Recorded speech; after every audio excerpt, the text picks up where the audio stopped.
반갑습니다. 고득점으로 화학 단번에 끝내기 임단우입니다. 자, 이번 시간에는 의치학 전문대학원 시험인 미트리트 기출문제를 풀어보도록 하려고 하는데요. 그 시작으로는 2005학년도에 처음 시행을 했었던 예비검사 문제부터 풀어보고자 합니다. 자, 여러분들이 원하는 진로의 목적은 의치학 전문대학원 아니면 약학대학 혹은 연고대 이공계와 같은 편입화학들도 있을 건데요. 그 모든 대부분의 시험들이 다 학교 교수님들이 출제를 하시잖아요. 네, 그런 시험들 가운데서도 특히나 추론형으로서 많은 계산을 요하지 않더라도 깊은 개념을 가지고 정확하게 접근만 한다면 풀어갈 수 있는 형태로 출제가 됐던 시험들이 미트리트, 피트 시험들이 될 거예요. 그래서 여러분들이 단원별로 문제를 풀거나 최근에 출제했던 문제들을 푸는 건 당연하겠지만 아주 과거에 출제가 됐던 문제들이라고 하더라도 추론형으로 완성도 높게 문제가 출제된 것들은 요 초창기 문제들이 될 거예요. 그래서 이 초창기 문제들을 회차별로 풀어가면서 여러분들이 가지고 있던 개념들의 약점은 어떤 게 있는지, 혹은 내가 어떤 부분들은 명확하게 잘 알고 있는데 풀이 과정이 좀 더 길게 걸렸다든지, 이런 부분들을 여러분들이 참고로 이 수업을 활용하셨으면 좋겠습니다. 자, 그런 목적을 가지고 이 수업을 촬영하고자 하는 거고요. 특히나 각 문항들마다 여러분들에게는 최적의 풀이 방법으로 3분 이내에 풀 수 있는 방법들을 제안해 드리고자 합니다. 물론 그런 설명들이 좀 더 이어지다 보면 하나의 문항을 풀어가는 데 있어서 제 설명은 3분이 넘어가기도 할 거예요. 하지만 여러분들이 문제를 푸는 그 시간만큼은 3분 이내로 풀어갈 수 있는 방법들을 제안해 드릴 테니까 여러분들이 저쪽으로 많이 활용하셨으면 좋겠습니다. 자, 지금부터 본격적으로 1번 문제부터 하나씩 풀어가 보도록 할게요.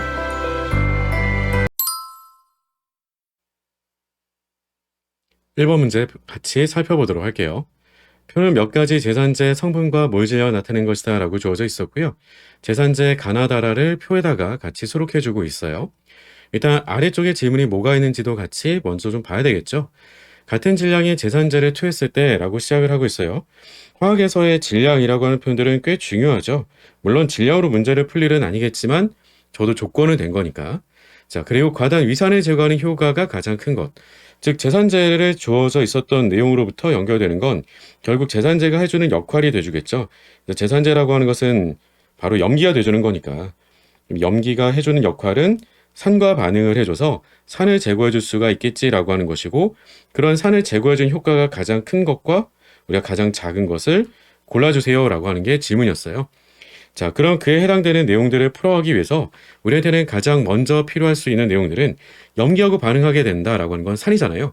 그럼 산을 제거하기 좋은 염기라고 하는 것은 그만큼 산과 반응할 수 있는 염기 양이 많은 게 중요할 거예요. 그래서 첫 번째로는 먼저 제산제로서의 역할이 잘 이행돼 주려고 한다면 바로 당량수가 될 거예요. 그래서 당량수가 우리가 크면 클수록 제산제로서의 효과가 크겠다라고 할 수가 있겠고, 그럼 당량수를 비교해보자라고 한다면 당량수라고 하는 것은 H 플러스 1몰을 주고받을 수 있는 양을 우리가 바로 당량수라고 하게 되는 거니까요. 흔히 1가산, 2가산 이런 표현들이 다 바로 당량수 얘기하는 거겠죠. 따라서 가라고 했던 MgOH들, 수산화 마그네슘 같은 경우는 2당량짜리였었고요. 그 다음에 수산화 알루미늄 같은 경우는 3당량짜리죠. OH-가 3개가 떨어져 나오는 거니까. 그리고 NHCO3, 흔히 중탄산 이온이라고 했었던 HCO3-는 탄산의 중간형으로서 우리가 바로 염기로도 산으로도 작용이 가능한 양쪽성 물질이죠. 그러다 보니까 1당량짜리로 작용이 가능하겠고요. 염기로서. 그리고 라에 있었던 탄산 이온은 2당량으로 작용이 가능하겠죠. 두 번의 염기해리 반응. 자, 덕분에 우리는 당량수를 먼저 비교해 보게 되면 일단은 나가 가장 효과가 크겠고 다가 효과가 가장 작은 걸 알 수가 있어요. 여기에 두 번째로 영향을 미칠 수 있는 것 가운데 하나는 해당되는 성분의 바로 양이 될 거예요. 근데 그 양이 질량이 동일하다라고 했으니 의미가 없는 거 아니냐 라고 한다면 그건 실수가 좀 생길 수 있겠죠. 즉 바로 우리가 양이다라고 할 부분에 대한 것은 몰수를 뜻하는 게 되겠죠. 몰수가 많을수록이 돼주는 건데, 몰수를 결정짓게 되는 건 질량과 몰질량이겠고 우리한테는 질량이 동일하다라고 주어져 있었기 때문에 이 말은, 즉 몰수가 크다라고 하는 말과 같은 말은 상대적으로는 그런 몰질량이 작으면 작을수록이 돼줄 거예요. 일단은 제일 먼저는 이미 가장 큰 건 나라고 썼던 수산화 알루미늄이 제산제로서의 효과가 가장 크다라고 하는 건 먼저 구별이 가능하겠고요. 그 다음에 2등, 3등, 4등을 구별하는 데 있어서 다음같이 주어져 있었던 나머지 정보들을 가지고 구별해 줄 수 있겠지라고 하는 거죠. 예를 들면 우리가 2당량짜리가 돼주는 가와 라가 있어요. 그런데 가에 있었던 MgOH2 수산화 마그네슘 같은 경우는 몰질량이 58이에요. 그리고 라에 있었던 탄산칼슘 같은 경우는 몰질량이 100이죠. 2배까지 크진 않지만 2배 가까이 커요. 어쨌든 그만큼 우리가 바로 몰수가 작다라고 하는 걸 뜻하게 될 거고요. 다만 그만큼 작더라도 몰질량 차이가 그렇다라고 해서 중탄산 이온이 있었던 것과 비교를 해보자라고 한다면 그렇게 차이가 많이 나진 않는다라고 하는 거죠. 그러다 보니까 몰질량이 다소 크기 때문에 몰수가 조금 더 작다라고 하더라도 당량수 자체가 2배로 크기 때문에 그렇다고 해서 제산제 효과가 더 떨어진다라고 볼 수는 없어요. 그러니까 제산제 효과가 가장 많이 떨어지게 되는 건 결국 우리가 당량수로부터 판단하게 되는, 그래서 수산화 알루미늄이 가장 크겠고요. 그리고 NaHCO3 중탄산 소듐이 우리가 바로 가장 작다라고 할 수가 있겠지라고 하는 거죠. 따라서 답은 3번이라고 할 수가 있을 것 같네요. 자, 1번 문제는 간단하게 우리가 반응성을 본다라고 한다기보다는 그 안에 들어있었던 양적 관계를 산염기 반응으로 적용시켜서 활용한다라고 보시면 될 것 같아요. 쉬웠죠? 자, 이어서 2번 문제도 같이 바로 풀어가 보도록 할게요. 2번 문제 같이 살펴보도록 할게요. 자, 이번 문제에서는 화학 실험실에서 수행하는 일반적인 조작법이나 지켜야 할 안전 수칙으로 옳지 않은 것은 이라고 주어져 있습니다. 최근 몇 년 전이죠. 한 3년 전에 피트에서도 한번 비슷한 문제가 출제가 된 적이 있는데요. 물론 그 문제 같은 경우는 뭐 그 이후로도 비슷한 방식으로 다시 한번 또 출제가 될 일은 없을 것으로 봐요. 뭐 그림까지 그려주면서 출제가 되던 문제가 있었거든요. 그런 내용도 마찬가지로 이런 문제하고 거의 내용이 같다라고 보시면 될 것 같아요. 같이 간단히 한번 살펴보도록 할 건데 1번선인 미지의 시약을 냄새로 확인하려 해서는 안 된다라고 되어 있어요. 굉장히 위험하죠. 특히나 휘발성 시약인 경우인데 그런 휘발성 시약이 그 위험한 정도가 어느 정도나 있을지, 어떤 해를 입힐 수 있는지, 이런 부분, 톡식한 부분들을 우리가 다 알 수가 없잖아요. 그러니까 대단히 위험한 거죠. 그러니까 절대로 맛을 보거나 냄새를 맡는 건 안 된다라고 하는 거고요. 그러니까 이런 부분들을 때문에 우리가 후드 안에서 실험을 한다라고 하는 게 되겠죠. 이번서는 묽은 황산을 만들 때 비커에 물을 먼저 넣은 후에 진한 황산을 넣는다라고 되어 있어요. 묽은 산을 제조를 할 때는요, 반드시 항상 꼭 물을 먼저 넣어주고 그 다음에 산을 넣어줘야 돼요. 만약에 그 순서를 뒤집어 가지고 해주게 되면 진한 황산에다가 우리가 물 넣어주게 되면 격렬하게 산염기 반응을 하게 되면서 기체가 발생하기 때문에 발열 반응이 굉장히 위험하기 때문에 우리가 대단히 주의가 먼저 필요하겠고요. 3번선은 진한 염산을 비커에 따를 때 유리막대를 이용해서 염산이 비커 벽을 따라 흘러내리도록 한다라고 되어 있는데, 자, 지금처럼 이렇게 시약을 보통 따를 때는요, 뭐 염산이든 아니든 마찬가지예요. 이렇게 튀어나가게 되면, 그러니까 시약이 이렇게 또르르 튀면서 액체가 부딪히면서 튀게 되면 눈이나 피부에 닿게 되면서 우리가 탈 수도 있거든요. 그러니까 그런 것들 때문에라도 반드시 되도록이면 유리막대를 이용해서 천천히 비커에다 따라주는 게 필요하겠다라고 하는 겁니다.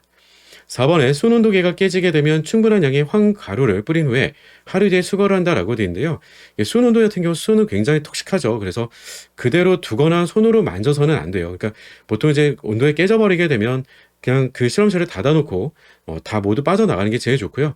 그래서 그걸 조금 더 완화시켜주기 위해서 우리가 황을 뿌려주게 되면 황과 수은이 만나서 침전이 되는 이온결합 화합물을 만들어요. 이제 그렇게 되면 우리가 아무래도 순이 휘발해서 우리가 들이마시거나 하는 일들은 적어질 테니까, 그렇게 해서 이제 입사시간 방치를 해서 충분히 침전으로 다 가라앉히게 된 것들을 폐기통에다 버리게 되면 안전하게 순을 제거해 줄 수가 있겠죠. 어려운 내용은 아니겠죠. 자, 맞아. 5번에서는 일정량의 고체 시약을 달고 남은 우리가 약 숟가락의 시약을 시약병에 다시 넣는다라고 되는데요. 이건 좀 말이 안 되겠죠. 그러니까 우리가 사용하고 남은 시약을 시약병에 다시 넣는다던가 이런 거는 안 돼요. 그러니까 대기적으로 이미 나오게 되면서 공기하고 만나면서 이미 공기 자체에 있는 수분 같은 것들이 불순물로 섞이기도 하거든요. 그러니까 그렇게 되면 그 시약은 우리가 순도가 떨어지게 되는 거니까 다시 사용하기가 어렵겠죠. 그러니까 당연히 우리가 바로 사용하고 남은 것들을 다시 시약병에 넣는다던가 하는 것들은 안 될 거예요. 그래서 답은 5번이라고 하시면 되겠죠. 뭐 문제 자체는 상당히 간단했던 내용들인데 제가 세부적으로 조금 더 자세하게 같이 좀 살펴봐 드렸었고요. 이어서 3번 문제 바로 풀어가 보도록 할게요. 3번 문제 같이 살펴보도록 할게요. 표는 세 가지 알칼리 금속에 대한 자료이다라고 주어져 있고요. 리튬과 소듐과 포타슘 세 가지를 줬죠. 원자 반지름, 이온 에너지, 전자차도 대략 감은 잡힐 수 있을 거예요. 자, 다만 이렇게 우리가 원소들이 나와 있고 이온 에너지, 원자 반지름, 전자차도 이런 정보들은 다 어느 기준에서 따져주는 거니? 라고 하는 게 먼저 선행될 필요가 있어요.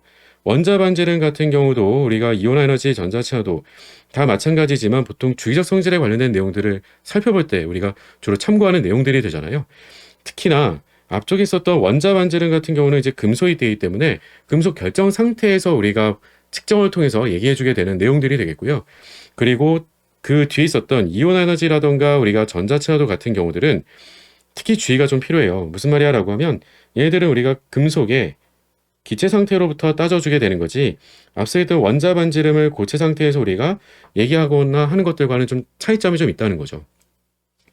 마찬가지로 뒤쪽에 있는 표준 생성 깁스 에너지가 나와 있는데 그 상이 바로 플러스 X짜리 수액상이에요.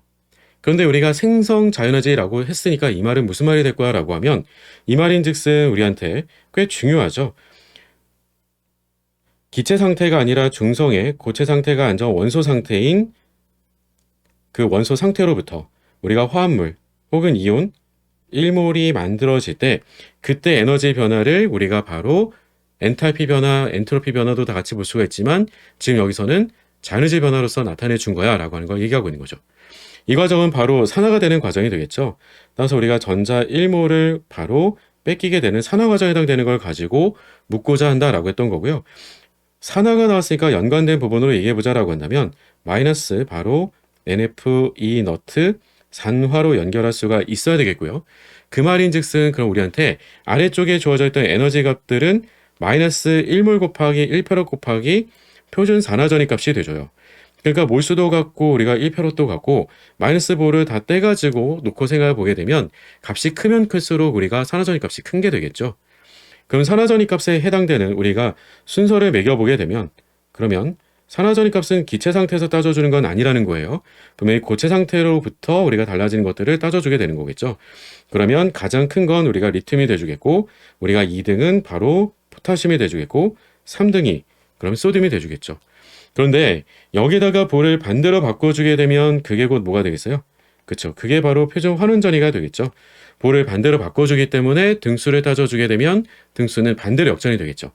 그래서 이때 표준 환원전입 값이 가장 큰 건 누가 되겠니? 라고 하면 소듐이 돼주겠고 2등은 바로 포타슘이 돼주겠고 3등의 리튬이 바로 표준 환원전입 값은 가장 작은 화학종이 돼주겠지라고 얘기할 수가 있겠죠. 그러니까 이 부분과 이온 에너지 전자친화도하고는 상관이 없다는 거예요. 이거 오해를 하시면 안 되겠죠. 굉장히 중요한 거였어요. 물질 상태에 따라 달라지기 때문에. 자, 기업반사는 기체 상태에서의 환원력을 가지고 물었어요. 기체 상태에서의 환원력이 크다, 환원력이 작다. 이거 어떤 것에 따라 달라져요? 환원력이라고 하는 건 상대방을 환원시켜 줄 수 있는 능력이에요. 환원시키는 능력이 크다라고 하는 건 내가 그만큼 산화를 잘 하면 되겠죠. 자, 기체 상태로서의 우리한테는 질문이 상대방을 환원시켜 줄 수 있는 능력이 크다라고 하는 거였어요. 그럼 환원력이 우리가 크다라고 한다는 이 말하고 같은 말은 무슨 말이 돼줄까라고 하는 거니까 남을 잘 환원시킨다라고 하는 것은 내 자신이 산화를 잘해야 돼요. 그럼 산화를 잘한다라고 하는 것, 산화 잘한다. 산화를 잘한다라고 하는 게 무슨 말이 돼줄까라고 하는 걸 질문 준 거죠. 그 말인즉슨 다시 여기서 바로 산화를 하는데 에너지가 적게 들어가면 산화가 더 쉽겠죠. 산화가 쉽다라고 하는 거니까 곧 바로 이온 에너지가 작으면 작을수록 우리가 환원력이 크다라고 할 수 있을 거라는 거죠. 따라서 우리가 다음같이 환원력을 비교를 해보자 라고 한다면 색깔 맞춰놓도록 할게요. 환원력은 그러면 이온 에너지가 작을수록 그럼 환원력이 큰 건 1등은 바로 포타슘, 2등이 소듐, 가장 우리가 환원력이 떨어지는 중성기체 원자는 리튬이 되겠구나 라고 하는 게 되겠죠. 따라서 리튬보다는 소듐, 소듐보다는 포타슘이 돼주기 때문에 기업번은 우리가 맞다라고 풀어주면 되겠죠. 자, 니은번에서는 표준환원 전이를 가지고 비교로 물어봤었죠. 네, 표준환원 전이는 이미 우리가 비교를 해놓기도 했어요. 따라서 우리가 가장 표준환원 전이 값이 크다라고 할 수 있는 건 소듐, 그리고 가장 작다라고 할 수 있는 건 리튬. 그래서 그 사이에는 포타슘이 들어가기 때문에 니은번도 맞다라고 풀어주면 되겠죠. 자, 따라서 우리가 이미 앞서 주어져 있었던 표준 생성 잔여제를 가지고 풀어갔던 내용들이 곧 바로 니은번에 해당되는 질문을 주고 있구나라고 하는 것을 알 수가 있었던 거고요. 마지막 디귿번에서는 전김송도를 가지고 질문을 주고 있었는데요. 전김송도에 대한 정의만 잘 떠올려 보자라고 한다면 어렵지 않게 문제를 풀어갈 수가 있을 거예요. 전김송도 정의가 어떻죠? 디귿번에서처럼 비교로 물어보고 있었던 전김송도는 물론 우리가 좀 더 보정이 된 형태로 기억하고 있을 내용은 바로 플로린을 4.0으로 두고 상대적으로 전자쌍을 잡아당기는 정도로서 비교로 나타내준 값이 되긴 하지만 그 기본은 결국은 전자쌍을 잡아당기는 정도니까 내 전자에 대한 인력이 가면 강할수록 남의 전자에 대해서도 인력이 가면 강할수록 우리가 전자 친화도는 전기음성도는 클 수밖에 없겠죠. 따라서 전기음성도는 결국은 다음 같은 비교, 기본적으로는 2분의 1의 이온 에너지하고 전자 친화도의 합으로서 우리가 비교를 할 수가 있는데 예외들이 아무래도 좀 있다 보니까 그 예외들을 적용시켜 주다 보니까 우리가 최근에 와서는 현대 와서는 좀 더 보정된 형태를 쓰고 있는 거지라고 하는 거죠.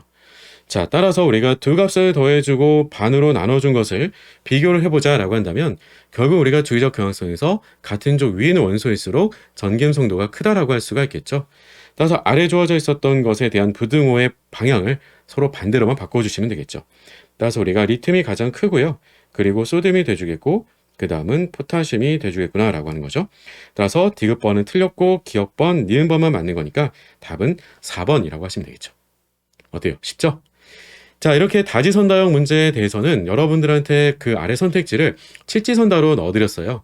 물론 미트 시험을 준비를 하고 계시는 분들한테는 다소 좀 지나치다라고 생각할 수도 있겠지만 문제에 대한 개념을 정확하게 알고 풀어간다라고 한다면 다음과 같이 여러분들이 명확하게 어떤 선택지는 맞고 어떤 선택지는 틀렸는지를 그 이유를 명확하게 추론해 나가면서 문제를 풀어간다면 당연히 실수가 줄어들 수밖에 없겠죠. 또한 그런 풀이 방법을 잡고 숙달해 두셔야지만 본검사장 갔을 때 여러분들이 실수 없이 문제를 풀어가실 수가 있게 될 겁니다. 물론 약대를 준비하고 계시는 분들은 PT시험에서는 이미 칠지선다로 출제가 되고 있기 때문에 걱정할 필요 없이 미트 문제를 가지고서도 연습을 이어나가 볼 수 있을 거고요. 자, 3번 문제 좀 말이 많았죠? 자, 3번 문제는 기억번과 니은번이 맞는 답은 4번이라고 풀어주시면 되고요. 우리는 이어서 4번 문제로 풀어가 보도록 할게요. 4번 문제 같이 살펴보도록 할게요.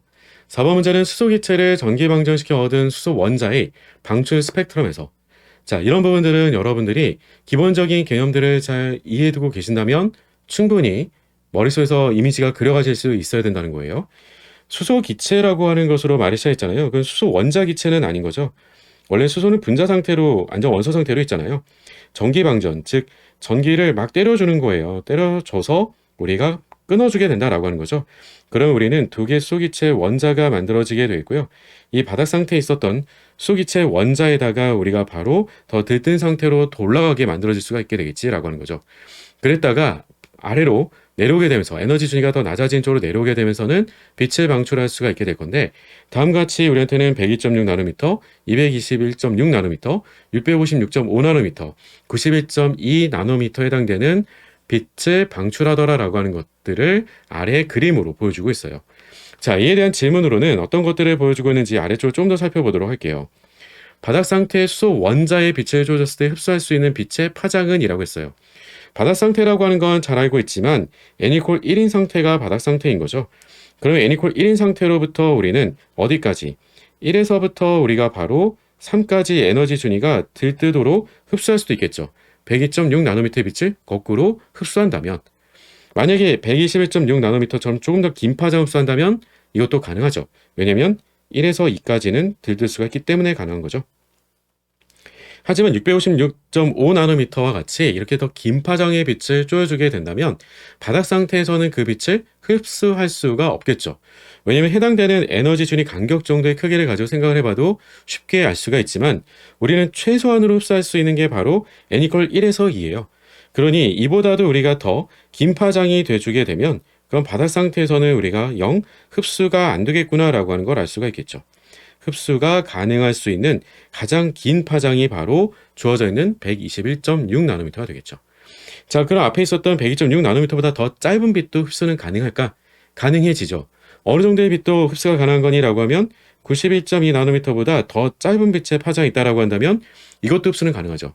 왜냐면 그만큼 더 많은 에너지를 흡수해서 이온 에너지로 갖다가 쓰고 나머지 에너지는 운동 에너지로 갖다 쓰면 되는 거니까요. 오케이? 자, 따라서 91.2 나노미터에 해당되는 빛 에너지는 바로 수소의 이온화 에너지를 뜻하는 내용들이 되주겠고요. 이만큼 흡수하고도 여분에 해당되는 에너지를 더 흡수를 하게 된다면 나머지 에너지에 해당되는 부분은 우리가 바로 운동 에너지로 가져다 쓰겠지라고 생각해 두시면 될 거예요. 자, 나머지들은 또 어떤 선택지였는지 같이 한번 살펴보도록 할게요. 자, 그리고 전자를 방출시킬 수 있는 빛의 파장이 해당되는 건 뭐가 있겠니? 라고 했던 거였어요. 즉, 우리가 바로 전자를 방출시키고자 한다라고 한다면 그건 최소한 적어도 우리가 다음과 같이 91.2 나노미터보다도 더 짧은 빛의 파장이 있어줘야지만 이온 에너지를 갖다 쓰고, 즉 방출시켜 줄 수 있고 라고 하는 게 가능하겠죠. 자, 그런 의미에서 보자라고 한다면 가능할 수 있는 전자 방출과 흡수라고 했던 부분들은 뒤쪽에 있었던 방출은 두 가지만 가능한 거겠죠. 87.5나노미터에 해당되는 1번과 3번이 가능하겠고요. 다만 앞서 있었던 흡수라고 하는 부분에 불가능하다라고 할 수 있는 건 656.5나노미터 이런 거는 안 되겠죠. 따라서 우리가 기본적인 개념만 알고 있다면, 즉 보원자 모형에 대한 바로 에너지 준위에 해당되는 식을 모르더라도 문제를 풀 수 있도록 출제해주고 있는 걸 알 수가 있어요. 그러니까 기본적인 의미 정도만 우리가 파악하고 있으면 답은 간단하게 풀어낼 수가 있겠지라고 하는 거죠. 따라서 4번의 답은 1번이라고 하시면 되겠네요. 어때요? 쉽죠? 자, 뒤에 이어서 5번 문제도 바로 풀어가 보도록 할게요. 5번 문제 같이 살펴보도록 할게요. 그림은 산소 분자의 분자궤도 함수를 나타낸 것이다 라고 주어져 있습니다. 최근에도 미트에서는 다음같이 분자합탈에 관련된 문제들에 대해서는 분자합탈 에너지 준위 도표를 다음같이 보통 주는 편인데요. 항상 준다라고 단정 지을 수는 없어요. 피트 시험에서는 원래도 좀 처음부터도 제시를 해주지 않기도 했었고요. 여러분들이 최소한 적어도 산소형과 질소형 구별하셔가지고 다음같이 산소 분자라고 쓰는 C파파C라고 하는 기본형 형태로서 기억을 해두고 계신다면, 즉 이피오비탈이 만들어내는 거를 기존으로 예의 드린 거죠. 이피오비탈이 만들어주게 되는 분자합탈은 시그마 파이, 파이스타, 시그마 스타 순서대로 기본적인 형태를 따르고 있는 걸 알 수가 있는데, 이보다 우리가 바로 원자 번호가 하나가 더 작은 질소형부터는 순서가 뒤바뀌게 되는 거잖아요. 유액장은 좀 더 작기 때문에 그 안에서 ES오르탈과 EP오르탈에 의해서 만들어지게 되는 분자합탈이 뒤섞이기 때문에 우리가 순서가 뒤바뀐다라고 했던 것들, 물론 그런 것들은 그냥 개념 정도로만 여러분들이 떠올려두시면 되겠고 결과적인 암기만 해두고 있으면 충분할 거예요. 자, 그림을 근거로 바닥 상태에 있는 네 가지 화학 중 O2, O2 플러스, O2 마이너스, O2 2 마이너스의 성질에 대한 추론 중 옳은 것을 보기에서 모두 고른 것은 이라고 주어져 있습니다. 즉, 제 말은 여러분들이 이 에너지 준위 도표를 보고 문제를 푸는 게 아니고요. 주어져 있는 우리한테는 화학종들이 어떤 게 주어져 있는지에 맞춰서 그 네 가지를 비교를 할 수 있는 게 대단히 중요하더라라고 하는 거고요. 그 비교의 가장 첫 번째 시작은 바로 원자과 전자수를 판단한다라고 하는 겁니다. 왜냐면 그 원자과 전자수에 대한 판단이 곧 우리한테는 전자배치로 연결되기 때문에 중요한 거죠. 자, 잘 알고 있는 대로 우리는 기준으로 삼아줄 수 있는 녀석은 바로 N2입니다. N2는 루이스 구조에서도 여러분들이 기억을 떠올려보면 삼중결합인 걸 쉽게 알 수 있는 것처럼 분자합탈을 통해서 우리가 결합차수를 판단해 볼 때도 마찬가지가 되겠죠. 즉, 흔히 ES오르탈과 EP오르탈과 같은 원자과 전자들이 분자합탈을 만들었을 때 전자 배치로 생각을 해주게 되면 ES오르탈에 있는 전자들은 시그마 ES와 시그마 ES 스타까지 다 전자가 채워지기 때문에 덕분에 거기서는 차수가 만들어지는 건 없어요. 즉, 결합에 도움이 되거나 방해되는 건 따로 없는 거죠.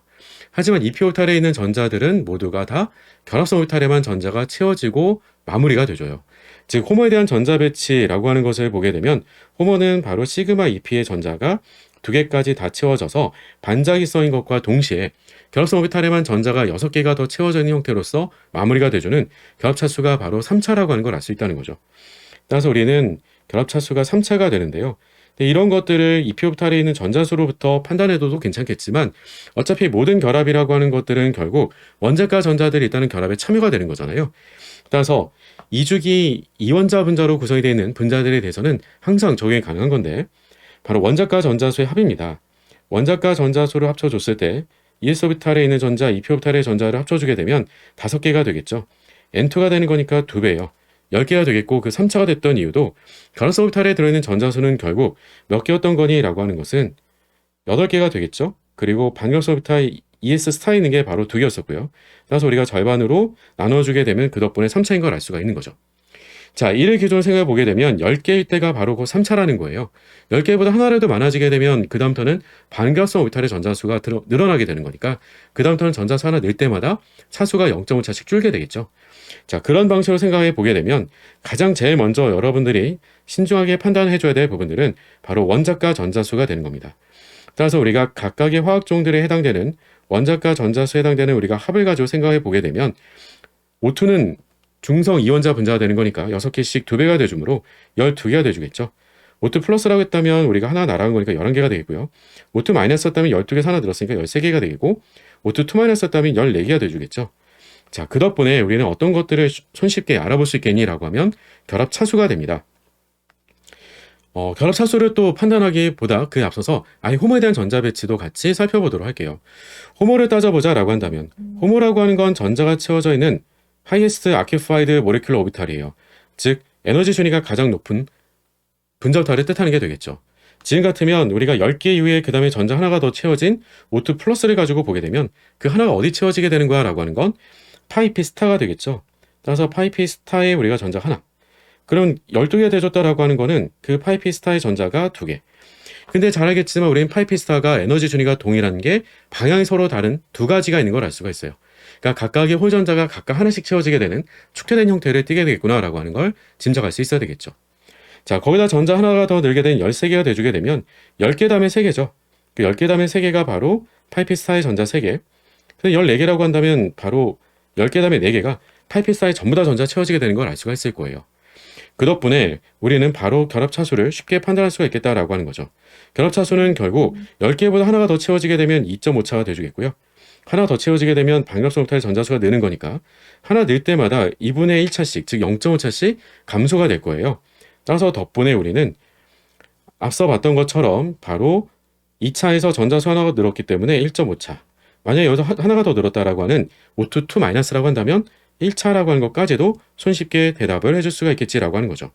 그래서 다음과 같이 우리가 간단하게 차수들을 바로 살펴볼 수가 있었던 거고요.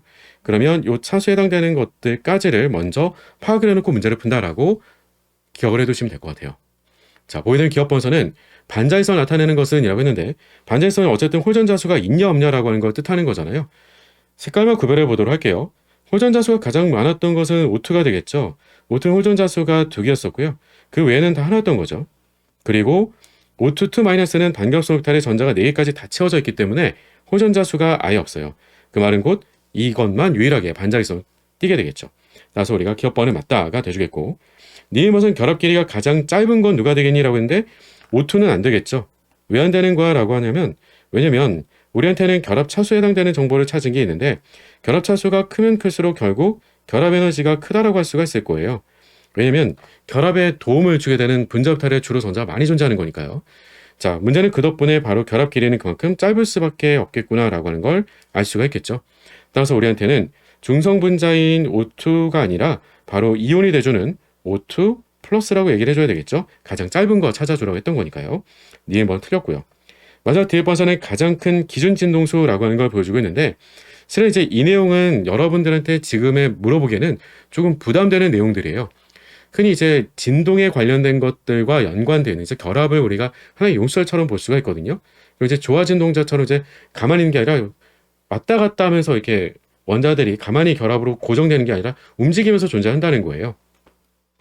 이런 진도 운동에 대한 것들을 통해서 우리는 흔히 이제 적외선 분광법 이런 것들도 연결을 하기 마련인 건데 어쨌든 그때 보게 되면 그 해당되는 이 진동에 해당되는 게 크면 클수록, 즉 진동에 해당되는 에너지가 크면 클수록 그럴수록 이 기준 진동수가 크다라고 볼 수가 있겠고요. 그걸 결정짓게 되는 건 뭐가 되겠니라고 하는 건데 결국 결합에 대한 세기가 결정을 짓게 돼요. 그래서 간단하게는 식은 이렇게 쓰게 됩니다. 이건 식을 외우실 필요는 전혀 없고요. 진동수를 프리퀀시 F라고 한다면 비례가 되줘요. 근데 이 식에 해당되는 건 정말로 기억하실 필요는 없어요. 따로. 그래서 2파이분의 1 곱하기 루트에 아래쪽에는 보통 이제 뮤라고 쓰기도 하는데요. 뮤라고 쓰는 건 이제 환산 질량을 뜻하는 거고요. 그 위에다가는 K라고 하는 바로 용설 세기라고 할 수 있는 값을 갖다 집어넣게 됩니다. 그래서 흔히 힘상수라고도 얘기를 해요. 그래서 결합에 대한 세기가 세면 셀수록 진동수는 크더라라고 하는 거니까 디귿번은 맞다가 돼주겠죠. 따라서 다음과 같이 진동수가 가장 크다. 여러분들 기억을 해둘 때는요. 여기까지 다 하실 필요는 없어요. 그러니까 결과적으로는 결합 에너지가 크다. 결합 차수가 클수록 이라고 하는 것과 마찬가지로 기억을 해둘 부분은 그러면 우리는 바로 기준 진동수라고 하는 것도 크다라고 하는 것 정도로만 묶어서 기억을 해두면 되겠지라고 하는 거죠. 오케이? 따라서 기억번과 디귿번이 맞는 거니까 답은 5번이라고 풀어주시면 되겠네요. 자, 문제를 풀기 위한 방법 분명히 위해서 먼저 자세하게 설명드린 게 있었으니까 그 내용들까지 같이 꼭 숙지를 해두도록 하시고요. 분자부터 문제는 나오면 그 푸는 시간이 PT 같은 경우는 최근에 수수께끼처럼 좀 내는 편이에요. 시간이 조금 더 걸려서 2분 정도는 걸릴 수 있다 할지라도 절대로 3분을 넘어가면 안 되는 거고요. 미트 같은 경우는 정말 2분 이내로 문제를 풀어갈 수 있도록 숙달을 시켜두실 필요는 있을 겁니다. 아시겠죠? 자, 이어서 6번 문제로 문제를 풀어보도록 할게요. 6번 문제 같이 살펴보도록 할게요. 여러 염화 인의 구조에 대한 설명으로 옳은 것을 보기에서 모두 고른 것은 이라고 되어 있습니다. 이런 문제들은 풀 때 루이스 구조를 그려야 된다라고 생각을 하겠지만 절대로 분자 구조에 해당되는 문제들은 루이스 구조를 그리는 게 아니고요. 입체수로부터 판단을 한다라고 하는 걸 꼭 기억해 두시기 바랍니다. 기업에서는 PCL3의 기하 구조를 가지고 판단하라고 얘기를 했던 건데요. 그러면 염소라고 했던 게 주변에 결합을 하고 있는 것으로 보이시죠? 왜냐면 기본적으로 우리가 늘 전기음성도가 크다라고 하는 것, 작다라고 하는 것 기준에서 작은 걸 기본적으로 우리는 중심에다 둔다라고 하는 거잖아요. 따라서 우리가 인이 중심에 있고 염소가 주변에 결합이 되는 걸 뜻하는 게 될 텐데 특히나 17쪽 같은 경우라고 한다면 우리는 단일 결합으로만 연결이 되기 마련이잖아요. 따라서 우리가 입체수를 판단해 보게 된다면 바로 입체수는 주변에 원자수가 바로 세 덩어리가 있겠고요. 그리고 남은 전자라고 하는 건 원자과 전자가 2는 15족이라서 5개가 있었던 건데 결합의 전자를 3개를 썼죠. 그리고 남은 전자라고 하는 것을 반으로 나눠주면 한 쌍의 론페어로 들어가기 마련인 거죠. 따라서 우리는 본딩페어 수하고 론페어 수로부터 그 기하 구조가 삼각 피라미드다라고 하는 것을 쉽게 판단할 수가 있겠죠. 쉽죠?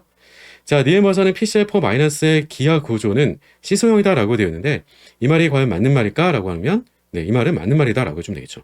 어려운 내용은 전혀 아니었어요. 무슨 말이야 라고 하는 거냐면 똑같아요.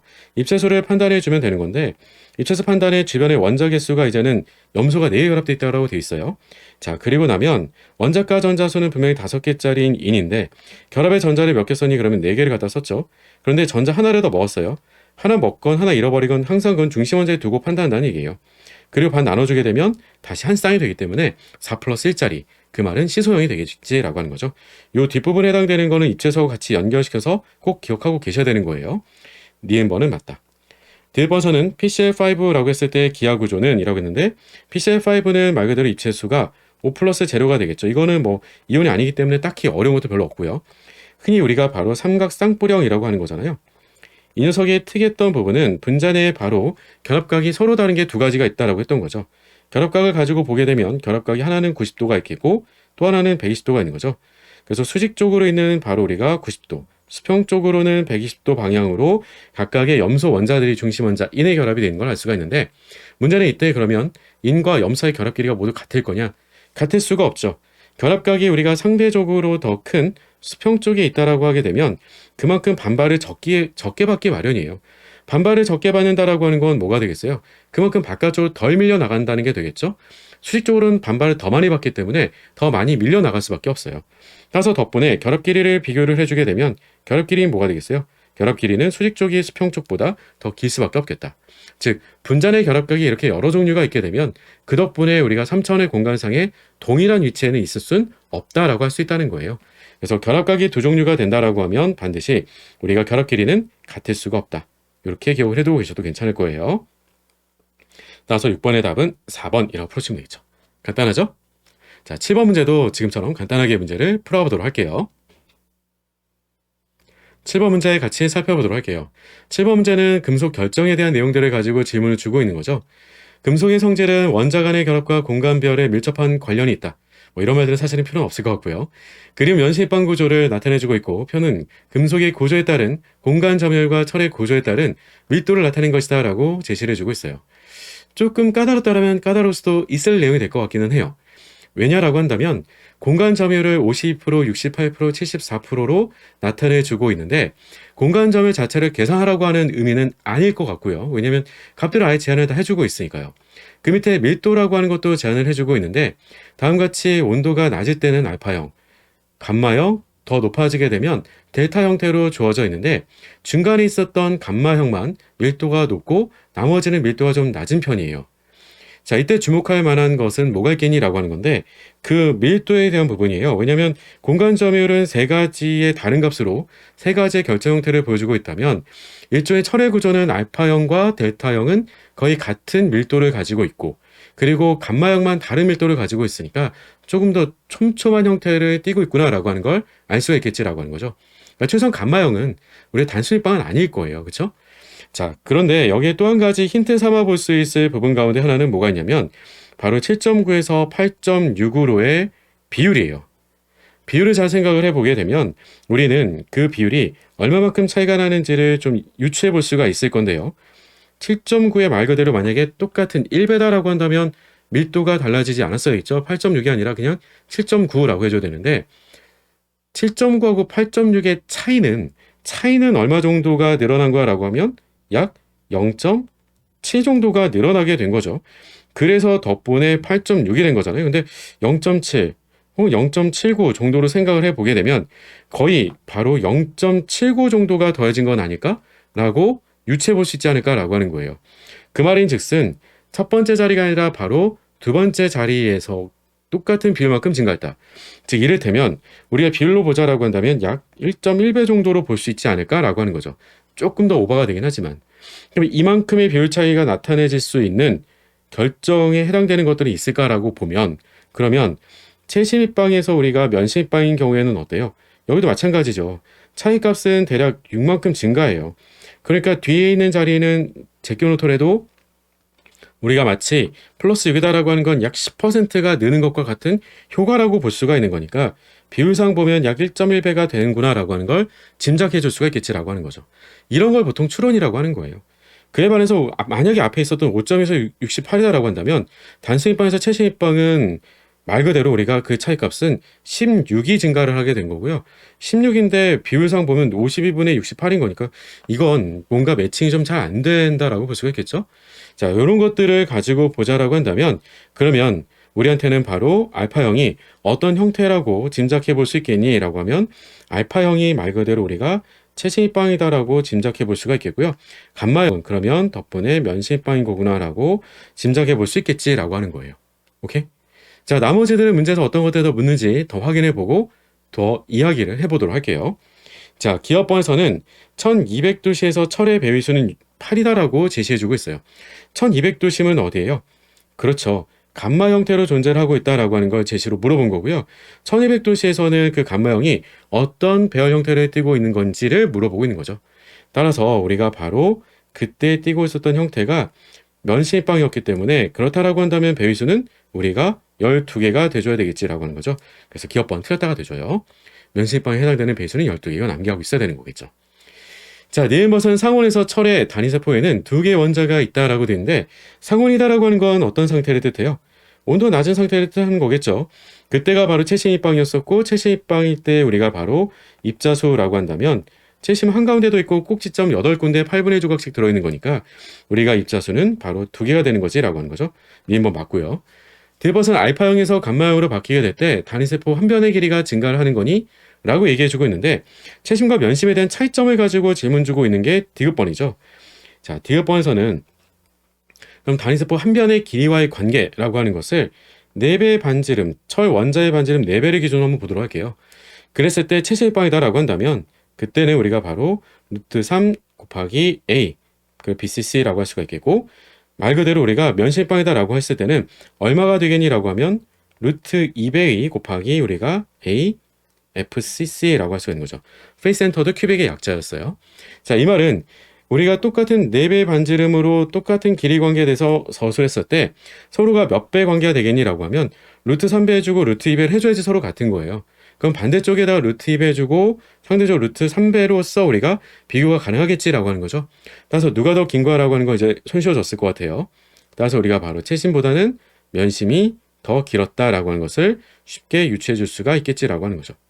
자, 따라서 우리가 그러면 디귿번도 맞다라고 풀어주면 될 거예요. 자, 따라서 답은 니은번 맞고 디귿번 맞는 거니까 답은 6번이라고 풀어주시면 되겠죠. 어떤가요? 막상은 우리가 암기를 해둔다라고 했을 때는 점유율 계산의 방법이라든지 밀도 계산에 해당되는 방법들을 다 암기를 하고 있어야 될 것 같지만 암기한다라고만 해서 이 문제를 풀 수 있는 건 아니었다라고 하는 거였어요. 기본적인 이해를 밑바탕으로 해서 우리가 어떤 비율 관계로서 매칭시켜 줄 거냐, 이런 것들이 바로 자료 해석형 문제로서 출제가 되고 있는 거니까 여러분들이 여러 번 복습하시면서 문제 푸는 방법을 숙달해 두시기를 좀 당부를 드립니다. 아시겠죠? 자, 우린 뒤로 넘어가서 8번 문제 이어서 문제 풀어보도록 할게요. 8번 문제 같이 살펴보도록 할게요. 그림은 헬륨의 온도와 압력의 변화에 따른 상평을 나타낸 것이다 라고 주어져 있고요.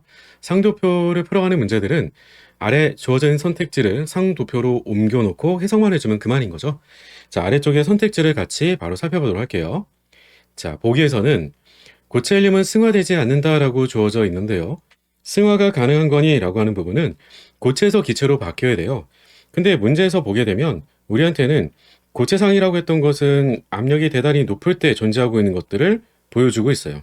두 가지의 결정 상태로 주어져 있는 거죠.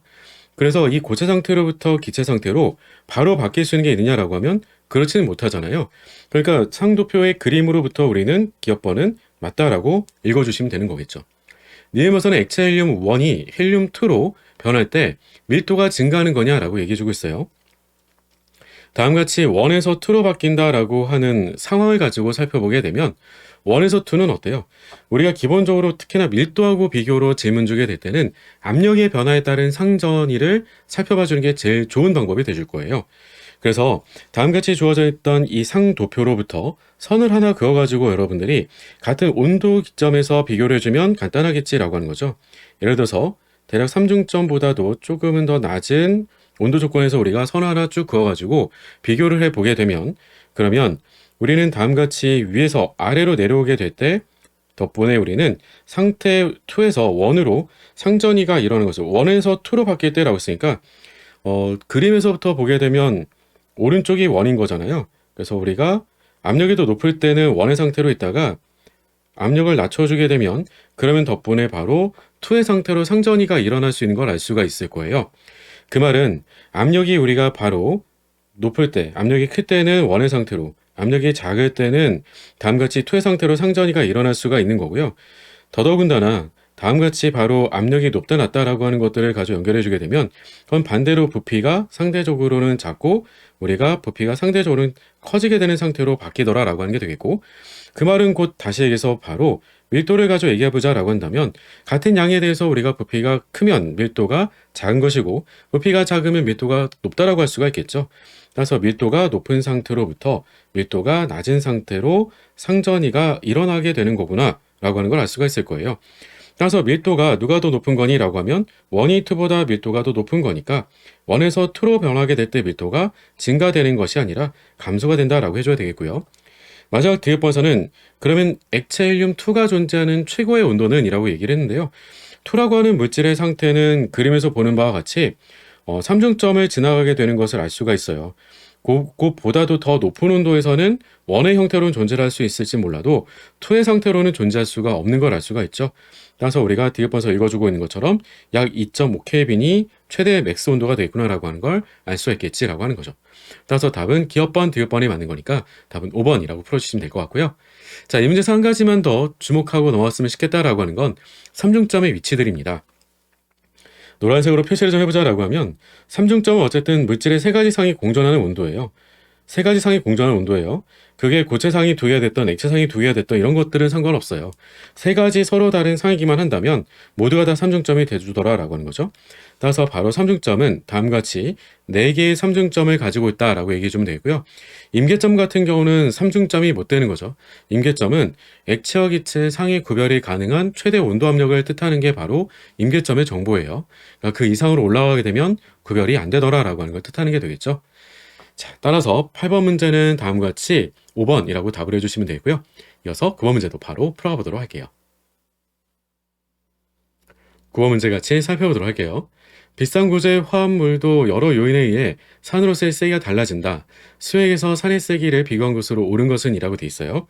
우리가 보편적인 이성분산이라고 할 수 있는 비산소산에 대해서는 그 중심 원자가 같은 쪽에서는 오른쪽에 있는 원소일수록 같은 쪽에서는 아래쪽에 사이즈가 큰 원소일수록 우리가 산의 세기가 세다라고 보통 얘기를 하죠. 그래서 덕분에 HI하고 HF하고 비교를 했다라고 한다면 바로 HI가 더 강한 산이 되겠죠. 흔히 해서 강산에 해당되는 우리가 HI, HB와 HCl 요 세 마리 정도는 기억하고 있어야 되겠고요. 이번에 썼던 것처럼 산소산을 가지고 비교해주게 되면 중심원자 주변에 산소가 결합을 하게 되고 산소산의 형태로서는 수산화기 형태로서 결합을 하고 있다가 양성자 떨어지게 되면서 산소 음이온의 형태로서 우리가 이온의 형태로 바뀌어지는 걸 알 수가 있잖아요.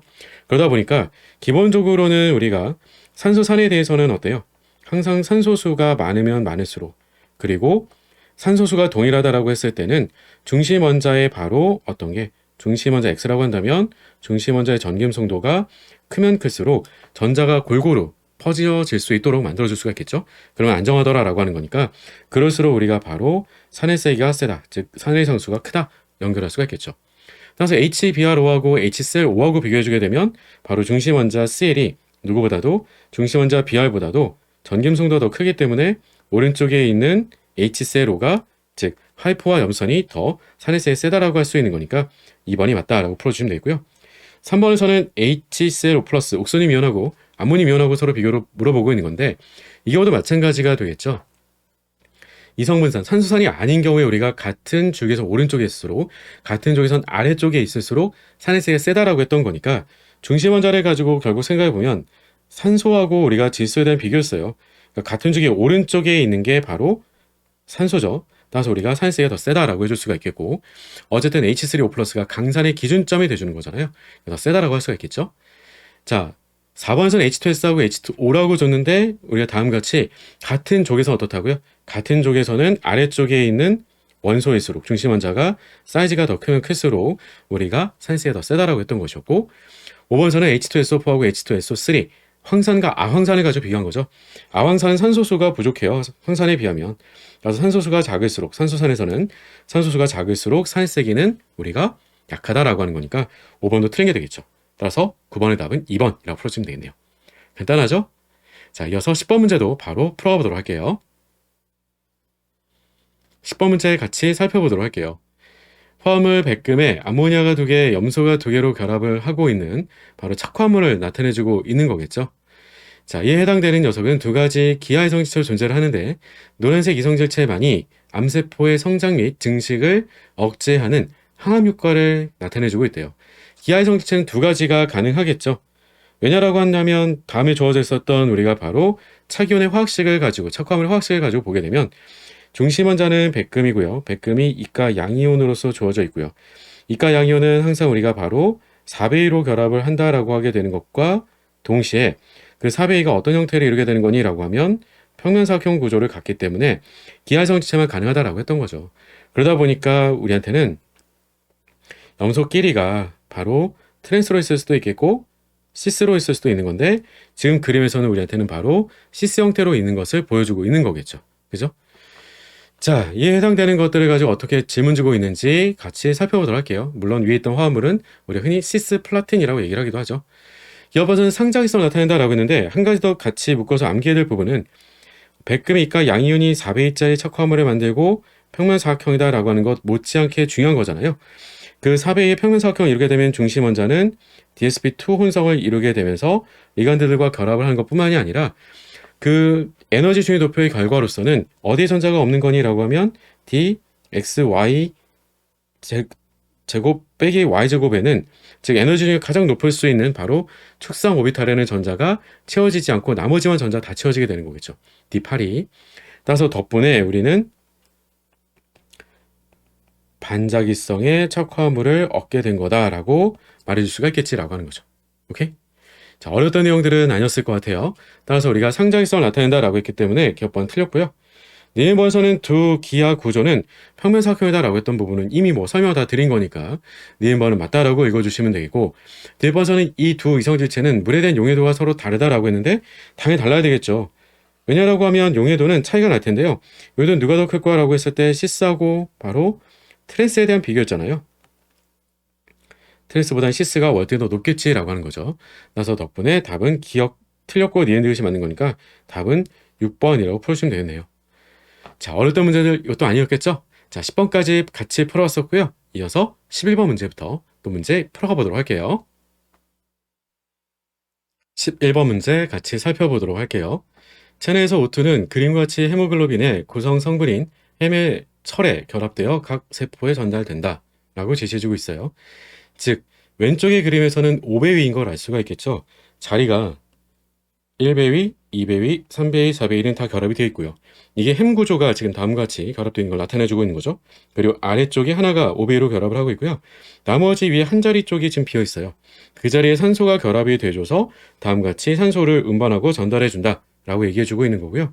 그리고 아래쪽에 주어져 있는 것처럼 햄의 철에 대한 설명을 옳은 것을 보기서 모두 고른 것은 이라고 하고 있고, 단 철에 배위된 네 자리 킬레이트 리간드는 마이너스 이가 이온이다 라고 얘기해주고 있어요. 다음과 같이 우리가 흔히 포르페닌 링이라고 얘기를 하잖아요. 그래서 이 구조에 바로 리간드가 4배짜리라서 마이너스 이가로 결합을 해주고 있는 거고요. 그럼 2-로 결합을 하고 있는데 전체가 중성인 거니까 그 말은 무슨 말이 되겠어요? 철은 이가 양이온으로 결합을 하고 있었겠구나 라고 하는 걸 짐작할 수가 있겠죠. 자, 이에 대한 내용들을 가지고 뭐라고 묻고 있는지 같이 바로 살펴보도록 할게요. 자, 철과 산소 결합해서 철은 루이스 산으로 작용한다 라고 했는데 맞는 말이죠. 흔히 철은 우리가 바로 전자를 받게 되는 루이스 엑시드로, 그리고 전자를 주게 되는 산소 분자는 루이스 베이스, 염기로서 작용해줘서 전자쌍을 주면서 우리가 베이공유 결합을 하고 있더라 라고 하는 걸 보여주고 있는 거니까 철은 루이스 산으로 작용한다 라고 했으므로 맞다 라고 해주면 되겠고요. 니은번서는 5배의 햄에서 철의 D 궤도함수의 전자 배치는 D6이다 라고 얘기해주고 있어요. 왜 그런 거야 라고 하면 우리한테는 바로 플러스 이가라고 하는 걸 보여주고 있었던 거고요. 플러스 이가에서 잘 생각해 보게 되면 8쪽이거든요. 그래서 철이 8쪽인 걸 좀 기억은 하고 있어야 돼요. 산화 상태가 2인 걸 빼주게 되면 디오탈의 전자수는 D6가 되주므로 니은번은 맞다라고 풀어주면 되겠고, 맞아, 디번서는 철과 산소의 결합에서 다음 같은 결합의 형태는 구분형이다 라고 얘기해주고 있어요. 자, 그러면 산소가 와서 결합을 한다라고 했을 때 롬페를 하나 주면서 결합을 하게 되면 최소한 적어도 기본적으로는 산소엔 다음과 같은 롬페어가 남게 되는 형태들을 중간 과정에 띄게 되겠고요. 그렇다면 당연히 구분 형태가 돼줄 수밖에 없겠죠. 따라서 우리가 바로 구분형은 맞는 말이 되겠다라고 하는 게 되겠죠. 따라서 답은 기억니은 대시 모두 다 맞는 거니까 답은 7번이라고 하시면 되겠네요. 간단하죠? 자, 이어서 12번 문제도 바로 풀어보도록 할게요. 12번 문제 같이 풀어보도록 할게요. 소량의 산이나 염기를 첨가해도 pH가 거의 일정하게 유지되는 용액을 완충 용액이라 한다. 정의를 얘기한 거니까 이건 기억하고 있겠죠? 농도와 다른 말론산을 제시해주고 있고요. 수용액 100ml와 NaOH 수액 100ml를 동일한 부피로 혼합을 해주고 있네요. 혼합액을 만들었는데 각 용액에 진한 염산 0.2ml를 넣었을 때 pH 변화가 가장 작은 용액은? 이라고 질문 주고 있습니다. 즉 어떤 의미를 가지고 물었느냐라고 하는 게 중요하겠죠. 이 문제에서는 pH 변화가 작은 용액, 즉 pH 변화 작다라고 하는 건 무슨 말이 되겠어요? 그건 다시 얘기해서 바로 완충 용량이 높다라고 하는 걸 뜻하는 게 되겠고요. 그럼 완충 용량이 우리가 그러면 크다라고 하는 것, 완충이 크다라고 하는 것에 대한 구별할 수 있는 지표는 뭐가 있을까라고 하는 거예요. 그건 다름이 아니라 바로 반응할 수 있는, 즉 산이나 염기랑 반응할 수 있는 약산이나 그의 짝염기의 양이 일단 많아야 돼요. 그리고 두 번째는 그 양들에 대해서 약산과 그 짝염기의 바로 양의 차이가 작을수록이 돼줘야 돼요. 그래서 같은 양으로 있을 때 우리가 흔히 최대 완충량을 갖는다 이렇게 얘기를 하지만 그보다 더 우선하는 건 일단은 합이 일단 많아야 돼요. 이걸 먼저 비교를 해볼 수 있겠냐 라고 질문 준 문제라고 보시면 될 것 같아요. 자, 요 두 가지들을 우리가 따져주기 위해서 아래에 주어져 있는 내용들을 좀 살펴보게 되면 부피는 어차피 동일한 부피로 혼합을 하고 있기 때문에 농도와 곧 그대로 몰수라고 보면 될 거예요. 그래서 우리가 부피는 서로 동일하더라. 그러면 덕분에 우리는 바로 몰농도가 그대로 몰수하고 비례로서 몰수를 몰농도로 판단해도 되겠다라고 하는 거고요. 자, 1번에서처럼 말론산에다가 NaOH를 딱 절반만 넣어준 거였어요. 그러면 말론산을 예를 들어서 우리가 H2A라고 해보자 라고 한다면 그럼 H2A가 염기를 넣어준 덕분에 HA-로 우리가 그리고 한 번 더 바뀌어서 2-로도 바뀔 수가 있는데 다음과 같이 넣어주게 되면 해당되는 양의 한계 반응물이 돼주는 거는 0.1몰 농도가 돼주는 NaOH가 돼주기 때문에 덕분에 바로 그 해당되는 양의 절반인 0.1만큼의 H2A가 0.1만큼의 HA-가 생겨나게 되는 완충액을 만들어낼 수가 있게 되겠고요. 이번 시점 0.2몰 농도, 0.3몰 농도로 넣어주게 되면 이번에는 한계 반응물이 돼주는 거는 바로 말론산이 돼주겠죠. 일단 0.2만큼 바뀌고 나서도 0.1몰 농도가 더 들어있기 때문에 그 넣어준 것만큼은 바뀌어서 그냥 짝으로 바뀔 수밖에 없겠죠. 따라서 우리가 바로 처음에 넣어준 것만큼을 통해서 전부 다 말론산이 전부 다 바뀌어서 그 중간형 바뀌었다라고 한다는 건 0.2몰 농도로 처음에 있었던 게 그대로 전부 다 바뀌어서 우리한테는 바뀌어서 바로 0.2몰 농도의 중간형으로 다 바뀌었는데, 그리고도 우리가 바로 0.1몰 농도가 더 들어오기 때문에 그 남은 양에 대해서 절반만큼 또 바꿔주겠구나라고 하는 걸 알 수가 있겠죠. 자, 따라서 HA- 그러면 0.1몰 농도 양만큼, 그리고 A2-가 0.1몰 농도만큼이 생성돼서 완충액을 만드는 걸 볼 수가 있을 거예요. 3번에서 0.2몰 농도의 말론산과 0.3몰 농도의 NaOH를 넣어줬기 때문에 결과적으로는 2배로 넣어주게 된 거잖아요. 2배로 넣어주게 되면 2번 다 바꿔준 거죠. 한 번 바꿔주고 나서 생겨난 것을 또 한 번 바꿔주게 되면서 전부 다 바꿔주게 된 거니까 결과적으로는 남는 게 없는 거죠. 전부 다 A2-로만 우리가 바뀌어지는 용액이 돼주겠고, 그렇지 않고 4번처럼 0.3몰 농도, 0.3몰 농도 동일한 양으로 넣어주게 되면 어떤 일이 벌어져요? 동일한 양으로 넣어주게 되면 넣어준 것만큼은 전부 다 반응을 해줘서 누구로 바뀐 걸 알 수 있겠니? 라고 하면 중간형으로 전부 다 바뀌어져 있는 것을 뜻하는 게 되겠지라고 하는 거죠. 따라서 우리한테는 바로 0.4몰 농도에 해당되는 HA-로 전부 다 바뀌었어 라고 하는 게 되겠고요. 마지막 5번에서는 0.3몰 농도에 0.6몰 농도로 넣어줬기 때문에 이건 마치 누구랑 비슷한 상황인 거야 라고 하면 2번에서 봤던 것처럼 넣어준 양에 대해서 우리가 2배 이상으로 넣어주게, 2배보다는 적은 양으로, 즉 1배보다는 그 절반이 더 들어가게 되는 1.5배로 넣어준 걸 알 수가 있잖아요. 그 결과가 어떻게 됐던 건지는 우린 잘 알고 있어요. 근데 그 양에 대해서 그보다는 2배로 많이 넣어줬기 때문에 0.2몰 농도, 0.2몰 농도 형태로 볼 수가 있는 거겠죠. 어쨌든 그 합이 서로 비교했을 때는 4번하고 5번 정도가 0.4로 가장 큰 걸 알 수가 있겠고요. 거기서 둘에 대한 차이가 가장 적다라고 할 수가 있는 것은 바로 몇 번? 그럼 따라서 바로 답은 5번 이렇게 연결해 주면 되겠죠. 오케이?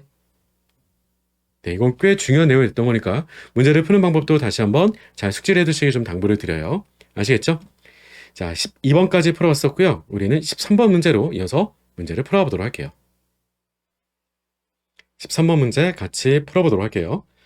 CaOH2 수산화 칼슘의 용해도급 상수는 농도를 알고 있는 수산화 소듐 수용액에 수산화 칼슘을 포화시킨 후에 그 다음에 용액 속의 OH-의 농도를 염산 표준 용액으로 적정해서 결정한다라고 얘기해주고 있어요. 자, 이 말은 일종의 공통균 효과를 이용한다라고 알려주고 있는 거겠죠. 밑에 문제에서 잘못되기 시작한 단계가 언제냐라고 하는 걸 찾으라고 했던 건데 그 자체는 크게 어렵지는 않았을 것 같아요. 다만 이 문제의 지금 상황에 대한 것은 다음과 같이 바라보란 얘기예요. 그냥 순수한 물에다가 우리가 수산화칼슘을 녹여줘서 그 결과로서 우리가 용해도급 상수를 알아보자라고 하고 있는 건 아니고요. 녹여주게 되면 어쨌든 우리는 이온화가 되면서 다시 거꾸로 석출이 되기도 하죠.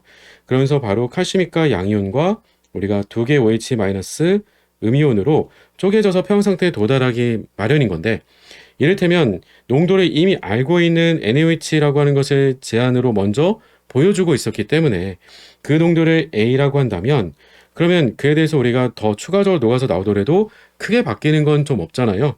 그러면 순수한 물일 때를 S, 다른 다음같이 우리가 바로 용액에서의 용해도를 S'이라고 한다면 어쨌든 우리가 S' 곱하기 A 농도의 제곱은 누굴 만족시킬 거니? 라고 하면 KSP를 만족시켜주게 되는 상황인 거니까 이 내용을 가지고 문제를 풀어주자 라고 하는 공통의 효과를 가지고 질문 주고 있구나 라고 하는 상황에 대한 건 이해를 좀 해두고 있자 라고 하는 겁니다. 즉 S, ES는 아닌 거지 라고 하는 거예요. 자, 물론 좀 더 정확하게 풀어갈 때는 다음같이 풀어줄 수 있어요. 그냥 A의 농도의 제곱이 아니고요. 곱하기 바로 A 플러스 ES 플라이만큼이 더 녹아서 나와서 그걸로 넣어주게 되면 더 정확한 값으로 계산이 가능하겠지라고 하는 거죠. 자, 가에서는 깨끗하게 씻어 건조한 4개의 100ml 비커에 눈금 실린더를 이용해서 증류수 0.025몰 농도, 0.05몰 농도, 0.1몰 농도의 NaOH 용액 50ml를 각각 넣는다라고 되어 있고요. 이 4개 서로 다른 농도의 용액에다가 4개 비커에 각각 약숟가락 반 정도의 고체 수산화 칼슘을 넣고 10분 동안 교반을 흔들어서 평상태에 도달하도록 한다라고 했어요. 이 평상태라고 하는 게 대단히 중요한 거죠. 왜냐면 평상태라고 하게 되는 건 반응물과 생성물이 다 같이 공존해서 우리가 평상태에 도달한다라고 하는 걸 뜻하는 거예요. 자, 그렇게 한 후에 비우너 깔때기를 이용해서 우리가 빠르게 고체를 분리를 하고 그리고 거른액을 새 비커에 보관한다라고 했어요. 즉 평상태에 도달하게 된 용액을 따로 보관해줘야 되겠죠.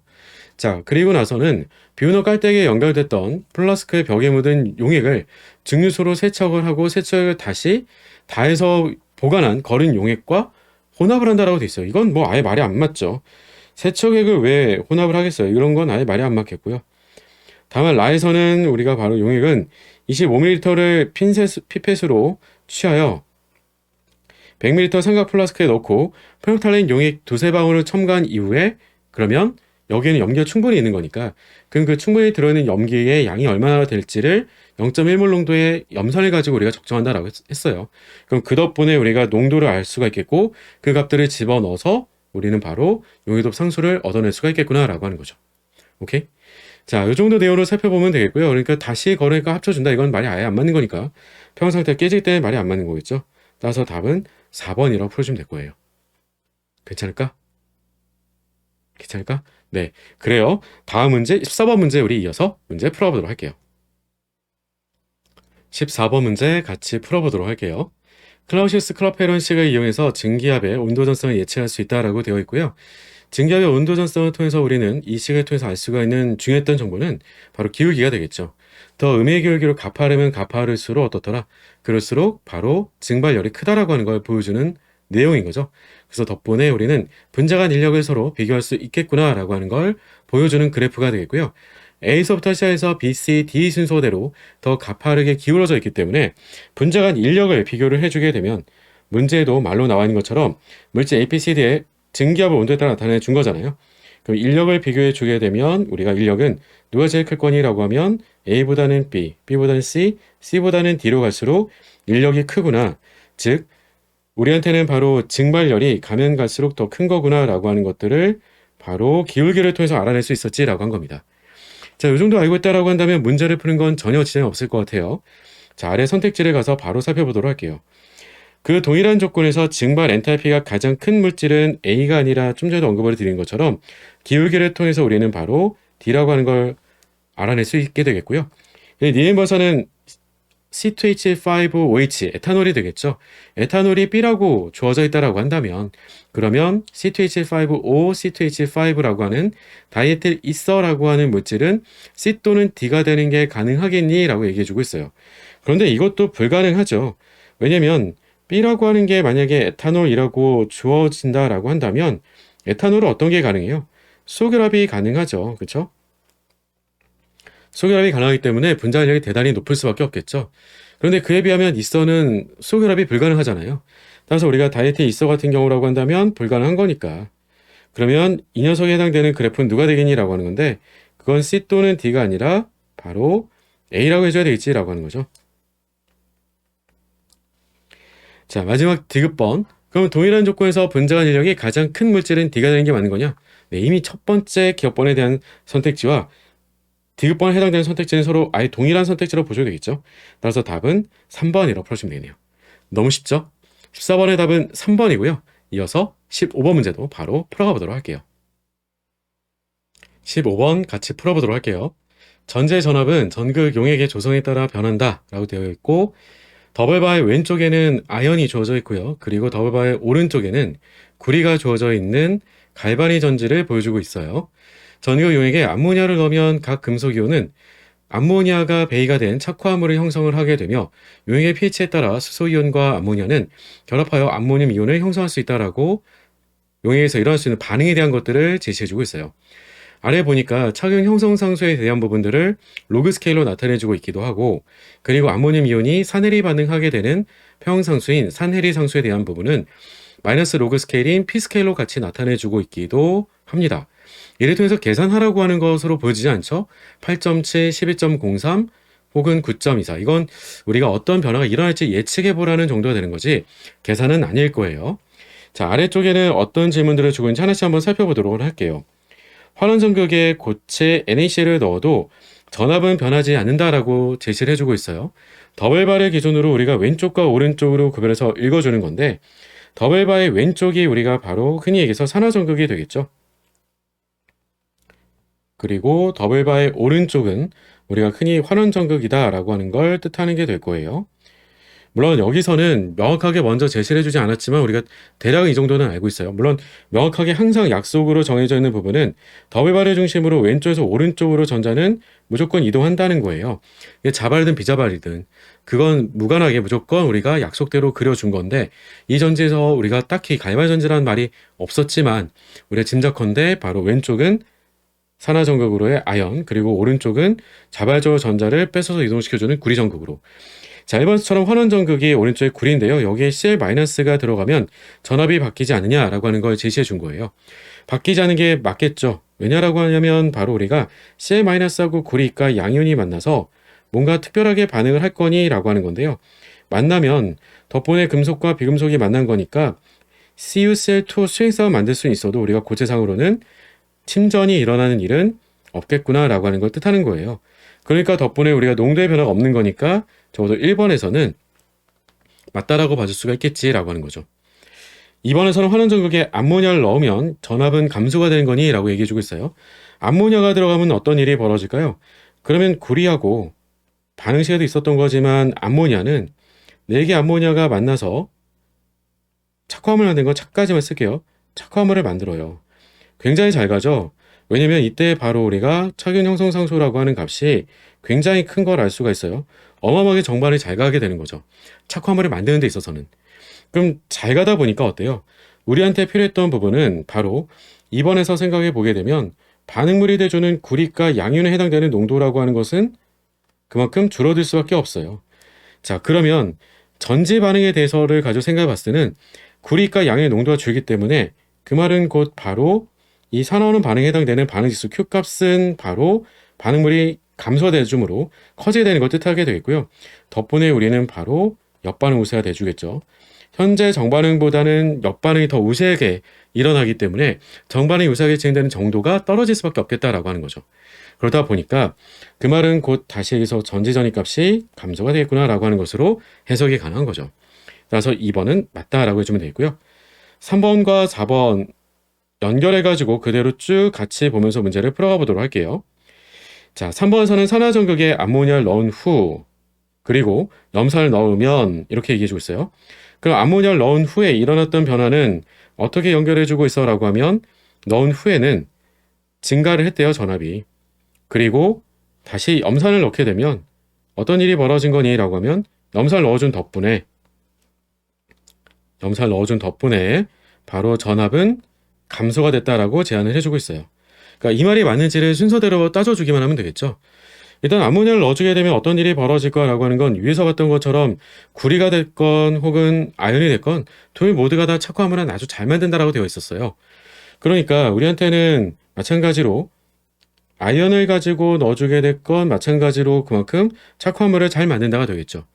그러면 그 생각을 가지고 그대로 전지로 가서 생각해 보게 되면 첫 번째는 색깔을 맞춰놓을게요. 초록색으로. 그럼 우리한테는 바로 생성물이 돼주는 3번 아연에 해당되는 농도가 일단은 감소해요. 그쵸? 감소된다라고 하는 건 생성물 양이 줄었기 때문에 그 말은 바로 반응지수가 줄도록 만들어주겠다는 게 되겠고, 그 덕분에 우리는 정반응 우세가 되는 거니까 전지전입 값은 그러면 따라서 증가가 된다라고 하는 건 맞는 말이 되겠죠. 근데 증가했던 게 다시 감소가 된다라고 얘기해 줬는데 왜 그랬던 거야 라고 하는 거냐면 여기에다가 바로 염산을 넣었기 때문이다 라고 했던 거예요. 산을 넣어주게 되면 어떤 일이 벌어질까요? 산을 넣어주게 되면 그러면 덕분에 산 많아진 것만큼 어때요? 평온 상태로 일고 있었던 암모늄 이온과 바로 산과 암모니아가 있었을 건데 여기에 강산을 더 넣어주게 된 거예요. 그러면 수익상에 있었던 암모니아는 그 산과 만나서 역반응이 진행돼 주겠죠. 역반응이 진행된다라고 하는 건 대단히 잘 가죠. 산해리 상수의 역수가 되기 때문에 이 값도 대단히 큰 거죠. 그러다 보니까 역반응이 대단히 잘 갈 수밖에 없겠죠. 잘 간다라고 하는 건 암모니아 양이 줄겠죠. 암모니아 양이 준다라고 하게 되는 것은 착화물을 만드는 데 있어서의 반응물의 양이 줄는 거예요. 반응물의 양이 줄게 되는 거니까 역반응이 진행될 수밖에 없겠죠. 자, 따라서 덕분에 우리는 그러면 역반응이 진행돼 주는 거니까 전임소 양이온에 해당되는 징크 양이온에 해당되는 양의 증가를 확인할 수가 있게 되어 있고요. 그 말은 즉 다시 해서 Q값이 그럼 다시 감소가 되는 게 아니라 증가되는 효과를 만들어주는 걸 알 수가 있겠죠. 생성물의 양이 느는 거니까요. 따라서 결과적으로는 전지전입 값이 감소가 되더라라고 연결해 줄 수 있어야겠죠.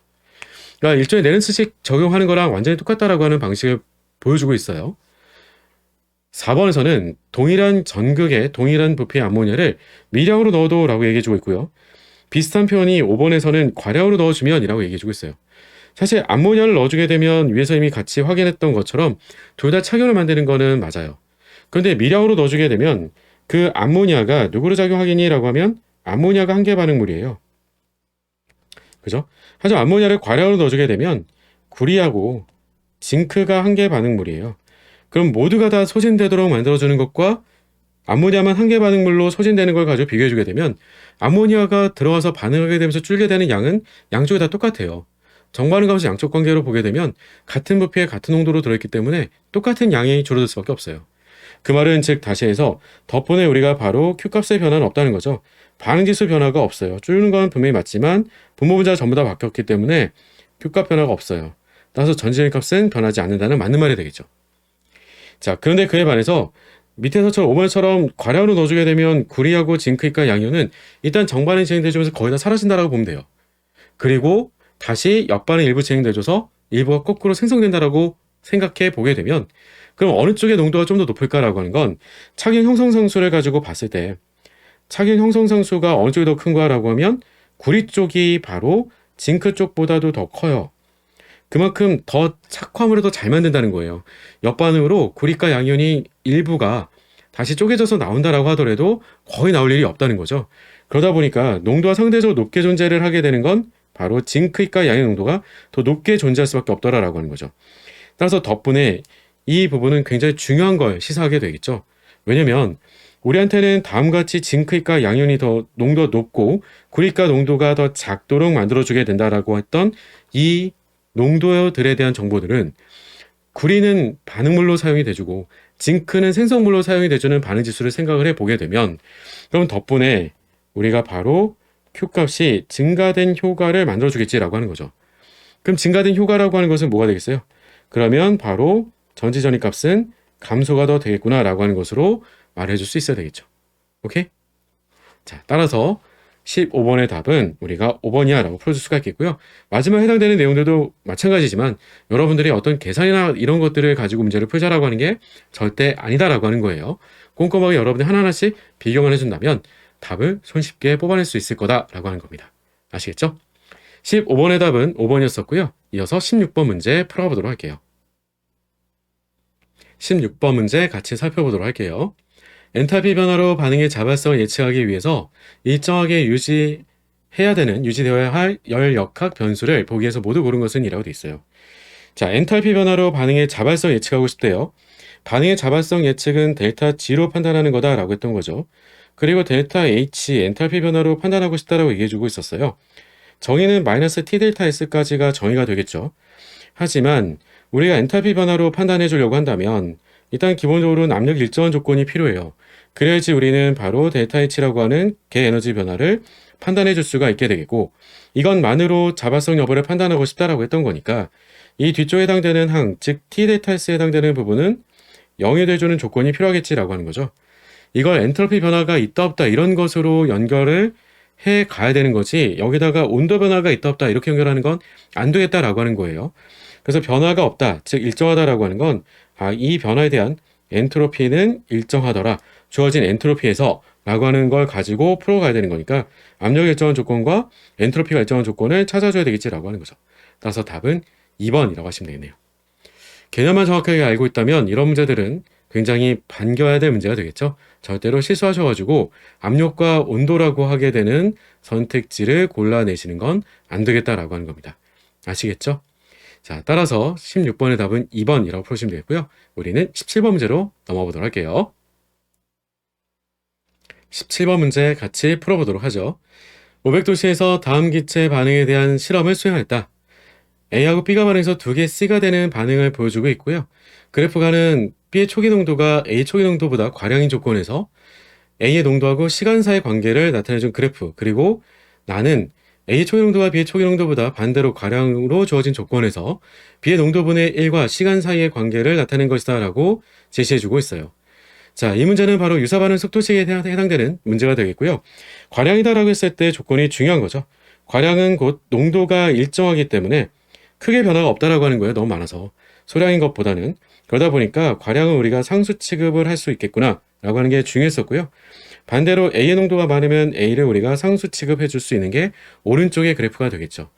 자, 그럼 그 덕분에 나머지 항에 해당되는 것, 즉 A의 농도하고 시간의 관계를 가지고 적분용 속도식에 해당되는 그래프를 그려준 걸 보여줄 수가 있고요.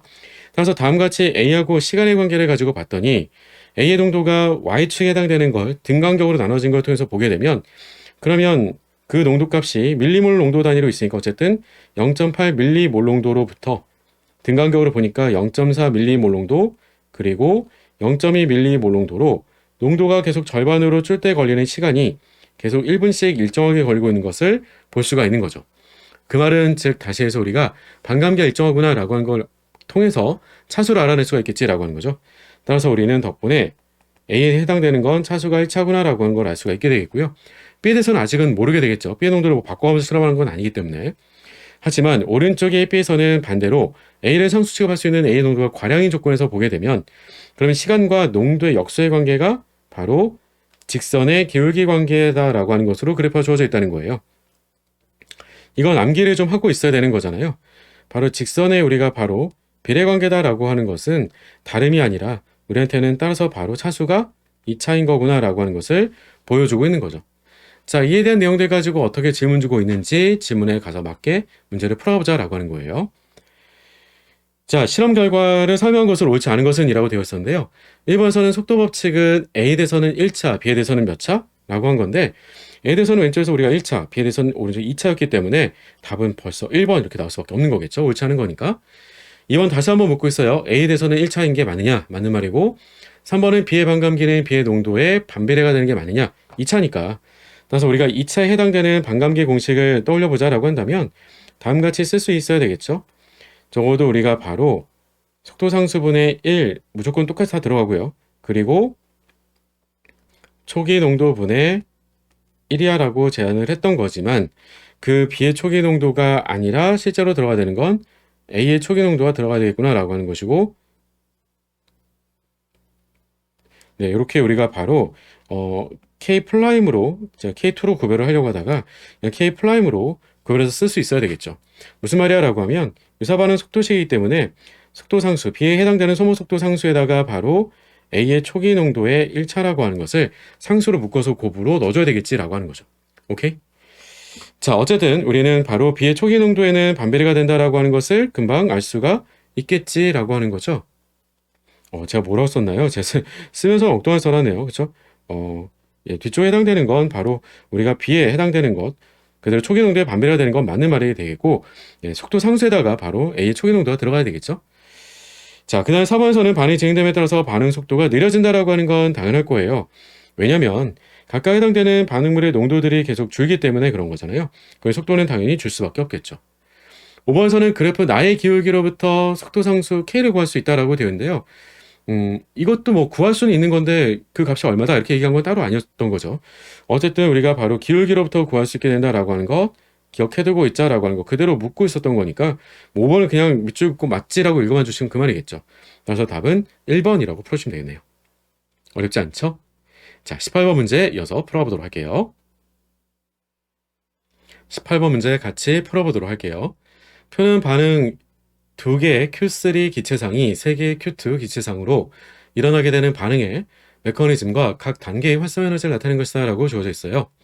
반응 메커니즘과 활성 에너지를 같이 보여주고 있는데 1단계 정반응이 20kJ이 되겠고 1단계 역반응이 10kJ, 그리고 두 번째 단계가 50kJ이 되는 거니까 두 번째 단계가 활성 에너지가 대단히 크군요. 그렇죠? 따라서 우리는 덕분에 바로 두 번째 단계 활성 에너지가 큰 거니까 두 번째 단계가 속도 결정 단계가 돼주겠구나 라고 하는 것을 알 수가 있게 되겠고요. 그러면 두 번째 단계로부터 보게 되면 Q와 Q3가 반응해서 두 개의 Q2가 되는 걸 알 수가 있는데 이 Q라고 했던 것은 전체 반응에는 없는 거잖아요. 전체 반응이 없던 게 첫 번째 단계를 통해서 만들어졌다가 두 번째 단계의 반응물로 소거되는 물질이 되는 거니까 그래서 우리는 바로 중간체라고 하는 거죠. 따라서 이 중간체를 소거시켜 줄 수 있도록 그 앞 단계에서의 바로 빠른 평형을 통해서 우리가 사전평형 근사법으로 넣어줄 수가 있는 거겠죠. 자, 그런 부분들까지 고려해보자 라고 한다면 그러면 다음같이 우리는 작성할 수 있어야 되겠죠. 첫 번째 단계에서 정반응의 속도 상수를 K1으로 써보자 라고 한다면 그럼 정반응에 대한 속도는 Q3에 대해서 우리가 바로 1차, 그리고 옆방에 대한 속도는 옆방 속도 상수 K-1이라고 두고, 그리고 바로 Q에 대해서 우리가 1차, 그리고 Q2에 대해서는 마찬가지로 개수가 1인 거니까 우리가 바로 개수가 차수가 돼주는 반응 메커니즘이 돼주므로 1차라고 쓸 수가 있어야 되겠죠. 자, 그리고 우리는 Q를 뺀 나머지들은 좌변으로 이항시켜서 그대로 넣어주게 되는 거니까요. 그럼 덕분에 다음같이 우리는 식을 쓸 수가 있겠지라고 하는 거죠.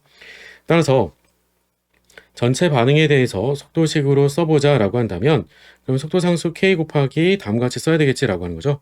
Q 대신에 넣어주게 된다면 우리가 바로 넣어주게 되는 건 K1 나누기 K-1 곱하기 Q2에 대해서는 마이너스 1차가 돼주겠고요. Q3가 들어갈 건데 Q3가 이미 주어져 있던 하나가 있었기 때문에 Q3에 대해서는 그러면 2차가 돼주는 형태로서 작성해 줄 수가 있겠지라고 하는 거죠. 물론 여기다가 이미 Q2가 있었던 거니까 Q2는 앞에다 곱으로 써두도록 하고요. 이런 식으로 한꺼번에 묶어가지고 바로 쓸 수도 있겠죠. 사전평형 근사법은 속도 일정 이전 단계에 빠르게 평형 상태에 도달하게 된 중간체 농도를 우리가 소거시켜 주게 되면 간단하게 구할 수 있겠다라고 했던 겁니다. 자, 이제 문제로 가서 바로 확인해 보도록 할게요. 자, 기업번에서는 전체 반응의 활성화지가 60kJ이 되는 게 맞느냐라고 질문 주고 있어요. 자, 이 말은 맞는 말이 돼주겠죠. 왜냐면 정반응에 대한 활성화지는 두 가지가 있었어요. 20하고 50이 있었던 거죠. 자, 그런데 문제는 그 20만큼 올라가는 것과 두 번째 단계에서 50만큼 올라가게 되면 70인 거 아니냐 싶겠지만 첫 번째 단계에서 옆반응이 있기 때문에 10만큼 내려갔다가 다시 올라간 거잖아요. 10을 빼주게 되면 기업번은 맞다라고 풀어줄 수가 있게 되겠고, 니은번서는 Q3의 소멸 속도와 Q2의 생성 속도는 서로 같은 거니? 라고 했는데 같지가 못하죠. 왜냐면 반응물이 우리가 소진되는 것과 생성물이 늘어나게 되는 것은 결국 개수를 가지고 판단해 주게 될 건데, 개수를 통해서 보게 되면 개수가 어떻게 돼요? 개수가 Q3에 해당되는 개수는 2개고요. Q2에 해당되는 개수는 3개였어요.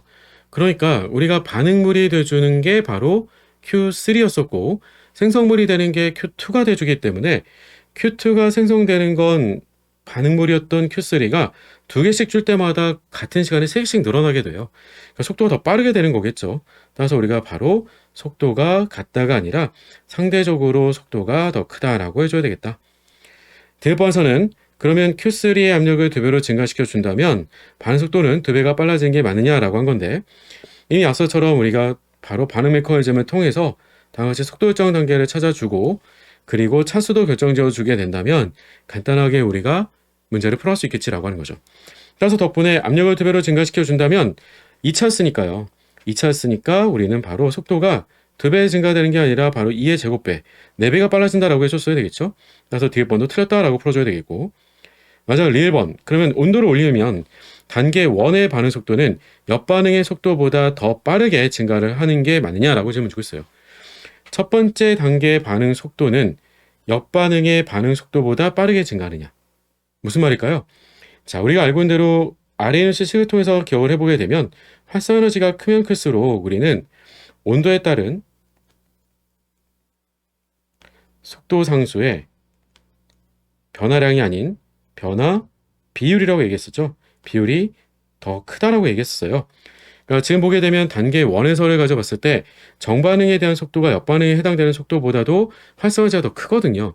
활성화제가 더 크다라고 하는 건 온도를 증가시켜줬을 때 더 빠르게 증가되는 비율을 뜻하는 게 되겠지라고 하는 거예요. 따라서 덕분에 우리는 리을번이 맞다가 돼주겠죠. 따라서 답은 기억 리을이 맞는 거니까 답은 2번 이렇게 풀어주시면 되네요. 오케이?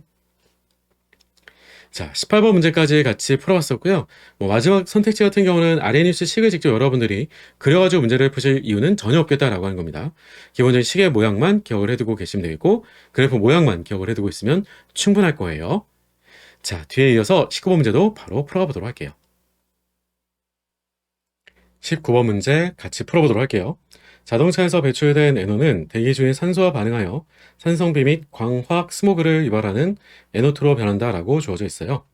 반응식은 2개의 NO가 오토랑 반응을 해서 2개의 NO2를 만들어낸다라고 주어져 있고요. 25도씨에서의 반응 엔탈피는 마이너스 114kJ이고 평형상수 값은 1 곱하기 10의 12제곱으로 주어져 있습니다. 굉장히 크네요. 그렇죠? 자, 위 반응에 대한 설명 중 옳지 않은 것은? 이라고 질문을 주고 있습니다. 자, 1번부터 바로 살펴보도록 할게요. 25도씨에서 정반응은 자발적이냐라고 얘기를 했는데 실은 조금 질문이 허접한 부분이 좀 있죠. 무슨 말이야 라고 하면 아래쪽에 2번 같은 경우는 뭐 평상수 1보다 커진다 작아진다 뭐 이런 얘기들을 주고 있으니까 뭐 이런 것들은 크게 부담은 없는데 1번처럼 25도씨에서 어느 조건에서의 정반응이 자발적이니 라고 하는 명확한 조건을 줘야 되는데 그게 좀 안 보여요. 이렇게 준 이유라고 한다면 2번에서 평상수를 언급을 하고 있었던 것처럼 평상수로 뭔가 판단을 근거로 삼으라고 준 건 아닐까 싶은 거고요.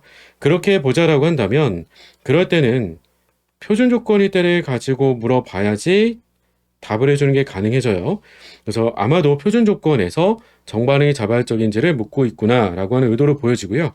표준 조건에서의 정반응의 자발성 여부는 우리가 흔히 델타 G너트라고 하는 표준 조건에서의 자느질 변화량을 가지고 판단해 준다라고 하는 거죠.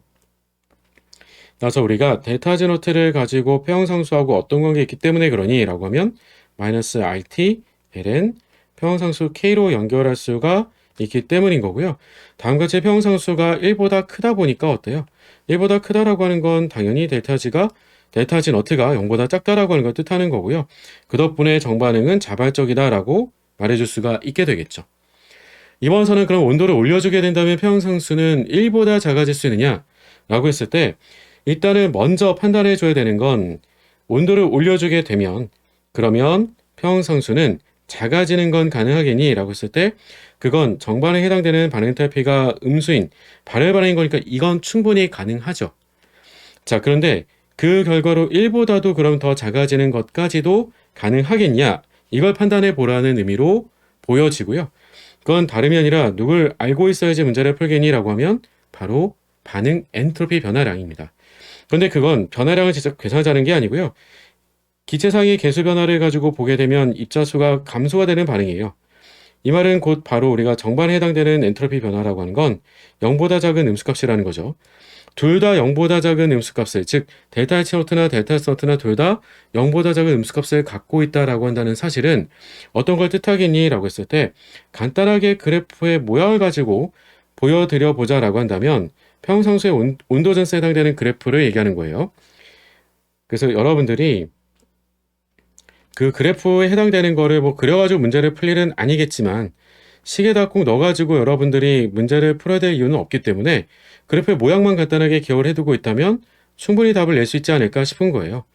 그래서 X축에다가 우리가 온도 역수를 주는 거잖아요. 그리고 Y축에다가는 lnK라고 주고요. 그리고 다음과 같이 음수인 반응이다라고 한다면 온도를 높여주게 되면 평형상수는 작아지기 마련인 거죠. 그리고 Y좌표에 해당되는 바로 델타 S노트, 즉 플러스 R분의 델타 S노트가 돼주기 때문에 따라서 우리가 덕분에 바로 양의 기울기를 가지면서 음의 Y좌표를 가지고 있는 바로 반응에 해당되는 걸 통해서 질문 주고 있는 거잖아요. 그러니까 온도가 어느 이상으로 낮아지게 되면 바로 평형상수 값이 1보다도 작은 값이 될 대로 낮아지게 된다면 그럼 그때는 1보다도 작아지는 건 가능해지겠죠. 그렇죠? 따라서 해당되는 온도 범위가 얼마가 되냐 이건 몰라도 최소한은 적어도 우리가 반응을 통해서 평형상태로 간다라고 해줬을 때 그래 2번이었죠. 네, 2번에 있었던 것 다시 한번 그럼 평형상수 값은 우리가 그러면 1보다도 작아지는 건 충분히 가능하겠지라고 하는 거죠. 오케이? 자, 3번에서는 NO와 O2가 반응해서 평형상태로 갈 때 우주 엔트로피는 증가한다라고 되어 있는데요. 이 말은 위에서의 표준 조건과 같이 마찬가지예요. 근데 어쨌든 그걸 가지고 꼭 얘기를 하지 않더라도 이 말은 꽤 중요하죠. 평형상태로 간다라고 하는 것. 즉 가장 우리가 바로 안전한 상태로 간다라고 하는 것. 그 모든 변화라고 하는 것들은 항상 어떻다고요?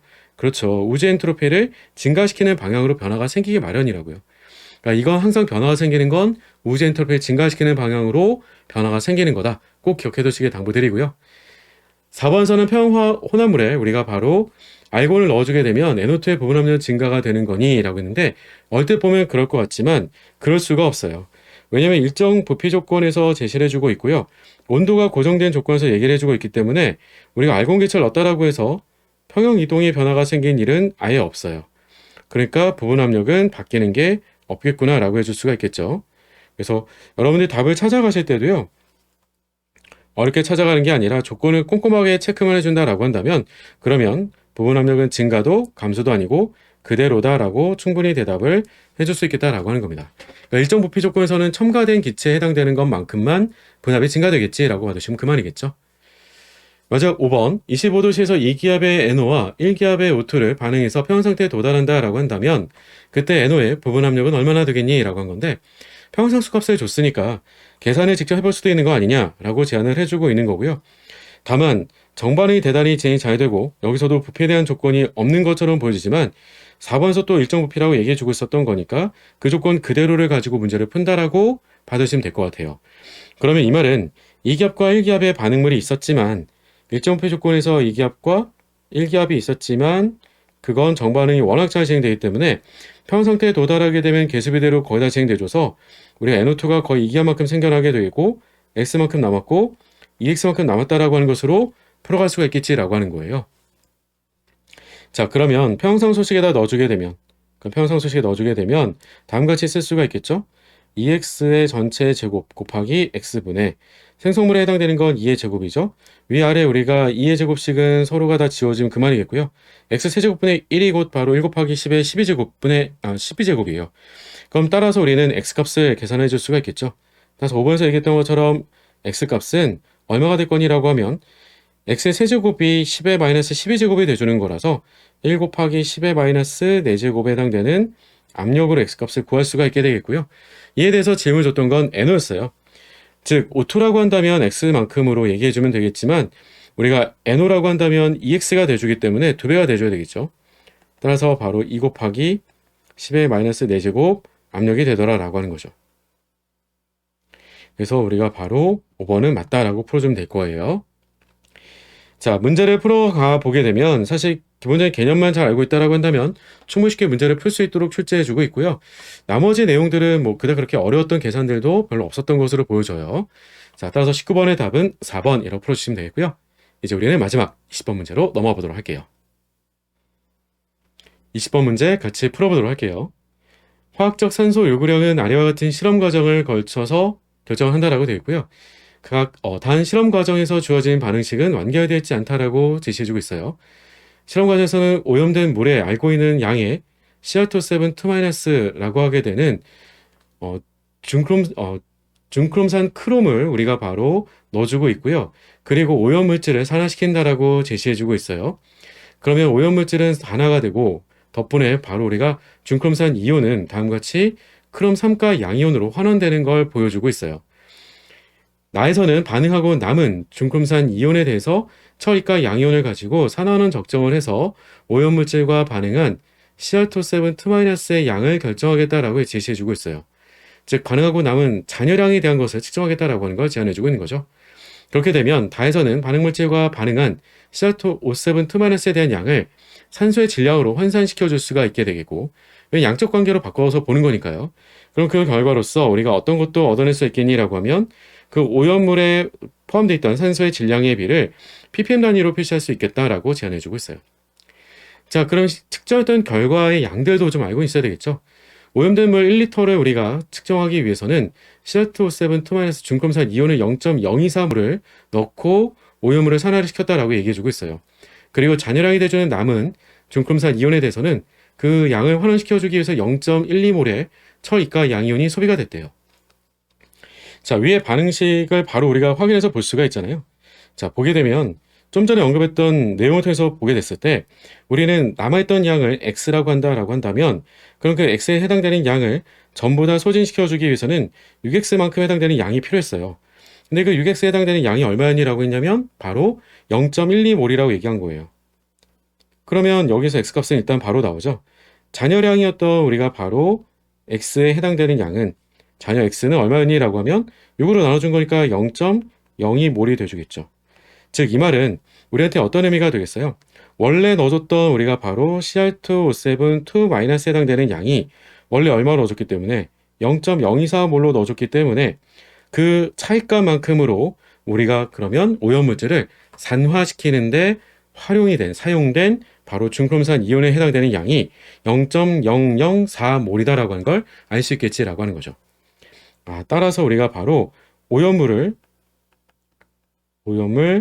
산화시키는데 사용됐던 Cr2O72-에 해당되는 양은 0.004몰, 즉 4밀리몰이 사용이 됐구나라고 하는 걸 알 수가 있게 되겠고요. 이걸 누구로 바꿔주자라고 하는 거야라고 하는 거냐면 바로 산소로 바꿔서 우리가 흔히 화학적 산소 요구량을 구해보자라고 하는 겁니다. 근데 아시겠지만 위에 반응에서 우리는 산화소 계산을 통해서 살펴보게 되면 Cr2O7 2-는 오염물질을 산화시켜 주기 위해서 전자 몇 개를 먹은 거니? 라고 하면 산화 상태가 계산해 주게 되면 산화수가 플러스 6이었어요.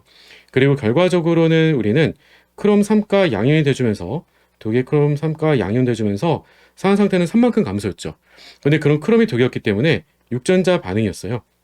즉 우리가 오염물질을 산화시키는데 이동하게 되는 전자의 몰수를 동일하게 기준으로 바꿔서 두게 되면 그러면 상대적인 산소의 양이 얼마나 필요했을지를 우리가 거꾸로 환산해낼 수 있겠다라고 하는 겁니다. 자, 이동한 전자의 몰수를 동일하게 맞춰준다는 건 뭐가 되겠어요? 그러면 2배를 해줘서 우리가 바로 12몰의 전자가 이동하는 것으로, 그럼 2배로 바꿔주게 되면 이라고 하는 게 되겠죠? 그럼 4개의 크롬이 만들어지는 것으로, 그럼 마찬가지로 4개 전자가 아니라 3배를 해줘가지고 12개 전자가 이동이 되도록 똑같이 맞춰주게 되면 그럼 양쪽에 3배를 해주게 된 거니까 3개의 O2가 사용되어주는 걸 알 수가 있겠죠? 그래서 바로 6개의 우리가 O2-가 되는 것으로 따져 놓자라고 한다면 둘 다 동일하게 전자 12개 기준으로 똑같이 맞춰 놓은 거니까 자, 그러면 이제는 우리가 환산해 주기가 좀 수월하겠지라고 하는 거예요. 그러면 말 그대로 2대3의 비율로 산소가 반응한 것으로 봐줄 수가 있으므로 따라서 덕분에 우리는 이때 크롬은 0.004몰만큼이 소진됐다라고 했던 거니까 그에 대해서 그러면 2분의 3배가 돼주는 거니까 0.004몰에 그러면 2분의 3배 해당되는 산소의 양이 필요했겠구나 라고 하는 것으로 바꿔줄 수 있는데 이걸 다음과 같이 ppm 단위로 구해주자 라고 했던 거니까요. 이제는 몰수를 바로 질량 단위로 바꿔주기만 하면 그만이겠죠. 자, 기왕지사 바꿔주는 김에 아예 밀리 단위까지도 써보자 라고 한다면 이 양은 바로 6밀리몰이 돼주겠고요. 6밀리몰에다가 그러면 산소 분자의 몰 질량 32g/몰을 곱으로 써보게 된다면 그러면 그 양은 192mg이 돼주겠죠. 흔히 1리터라고 했던 것은 밀도를 따로 얘기하진 않았지만 약 우리가 1kg 정도로 봐줄 수가 있기 때문에 덕분에 여기다가 우리가 ppm 단위, 즉 ppm이라고 하는 건 100만 분율이잖아요. 10의 6제곱배로 비율을 곱을해주게 된다면 그러면 해당되는 그 값은 얼마라고 구해지겠니? 라고 하면 바로 192 ppm이라고 구해줄 수가 있겠죠. 따라서 답은 1번 이렇게 구해줄 수가 있겠네요. 어떤가요? 막상 환산이니 뭐니 말이 좀 더 복잡한 것 같지만 문제는 꽤 단순한 형태의 양적 관계였던 것 뿐이에요. 그래서 마지막에 우리가 화학적 산소 요구량 구해줄 때는 동일한 전자의 몰수로 똑같이 이동한 전자의 몰수를 맞춰주게 되면 우리가 필요한 양으로 산소의 양으로 바꿔줄 수 있겠구나라고 하는 걸 짐작할 수가 있게 될 겁니다. 아시겠죠? 자, 이번 시간에는 20번까지 해서 우리가 미트리트 2005학년도 예비검사 시험 문항들을 모두 풀어왔었고요. 자, 이 첫 걸음부터 여러분들이 하나하나씩 잘 디뎌서 한 보 한 보 전진해 나갈 수 있도록 저도 최선을 다해서 여러분들께 영상을 제공해 드리도록 약속드리도록 할 거고요. 여러분들이 이 마지막 기회에 마지막에 좋은 성적 얻으셔서 합격할 수 있기를 저도 진심으로 기원하고요. 여러분들이 끝까지 최선 다할 때 저도 함께 마지막 시험 보는 그날까지 최선을 다하도록 하겠습니다. 여러분들 파이팅!